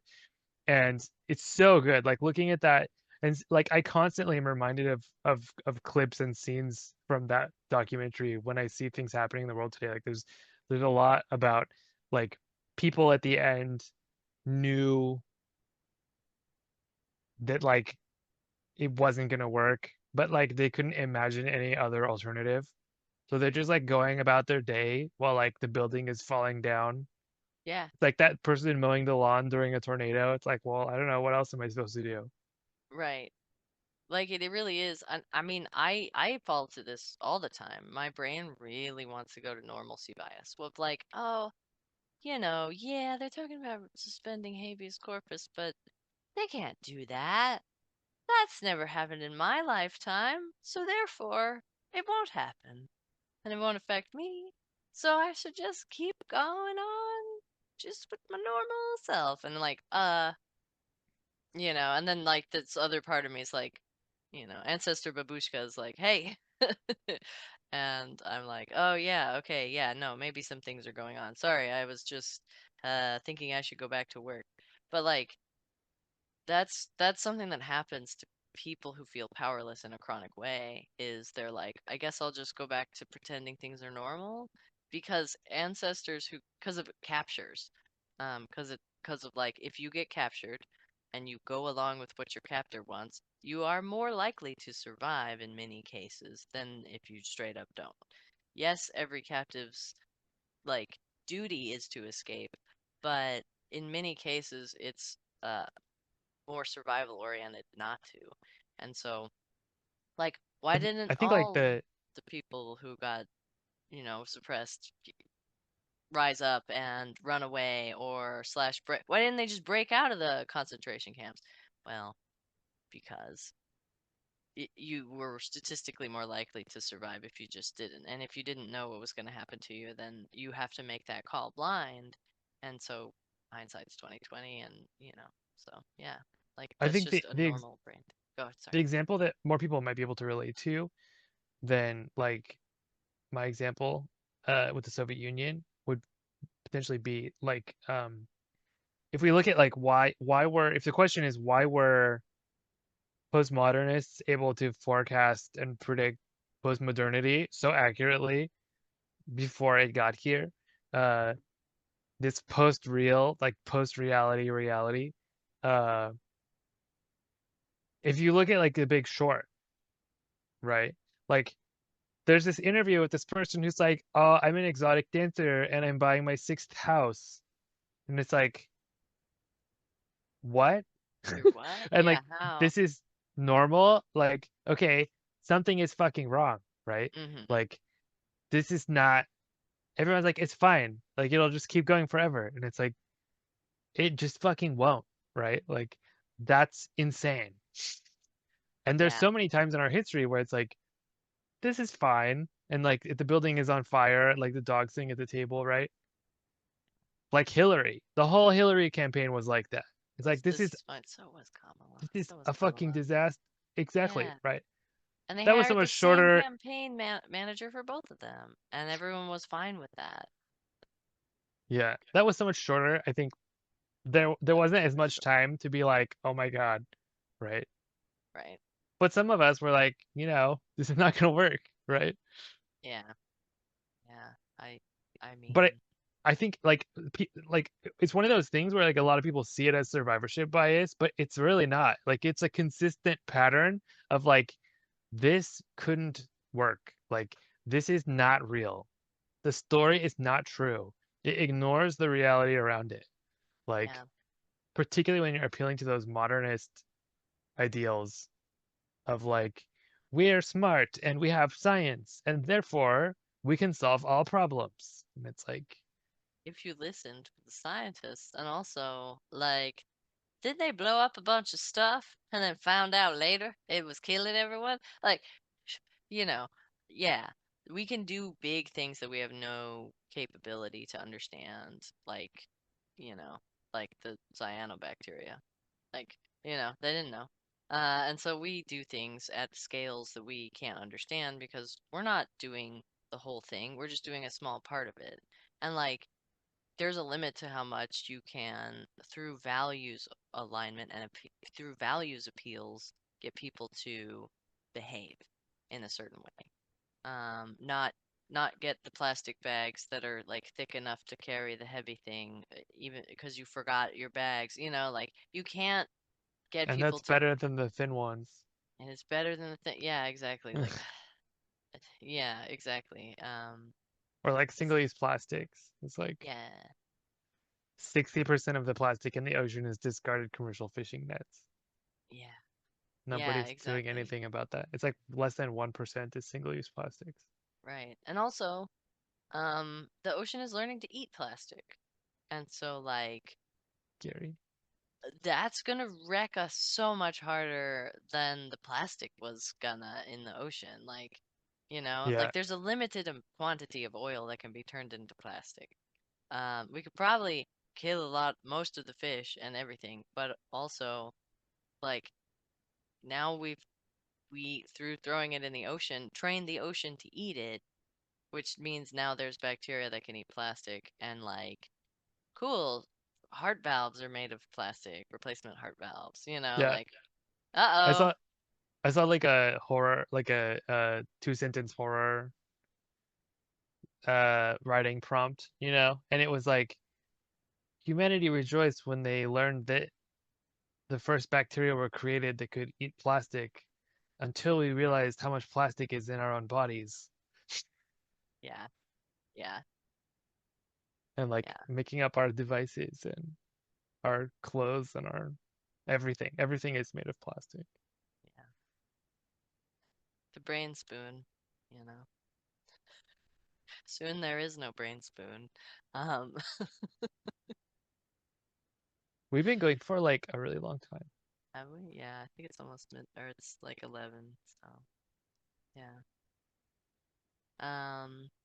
I think I don't have any more like super strong questions that we haven't touched on at least a little bit and that Same. you can watch the YouTube download on, so yeah. Yeah, a lot of people asked about things that we already talked about, so we didn't talk Yeah. about it again, but it's in Yeah. there if you want to watch it. Okay. All right, y'all. I will see you in the future. And it's break week if you're in the multiverse school. Sleep and eat. Those are the rules. All right. Farewell. Farewell. See ya.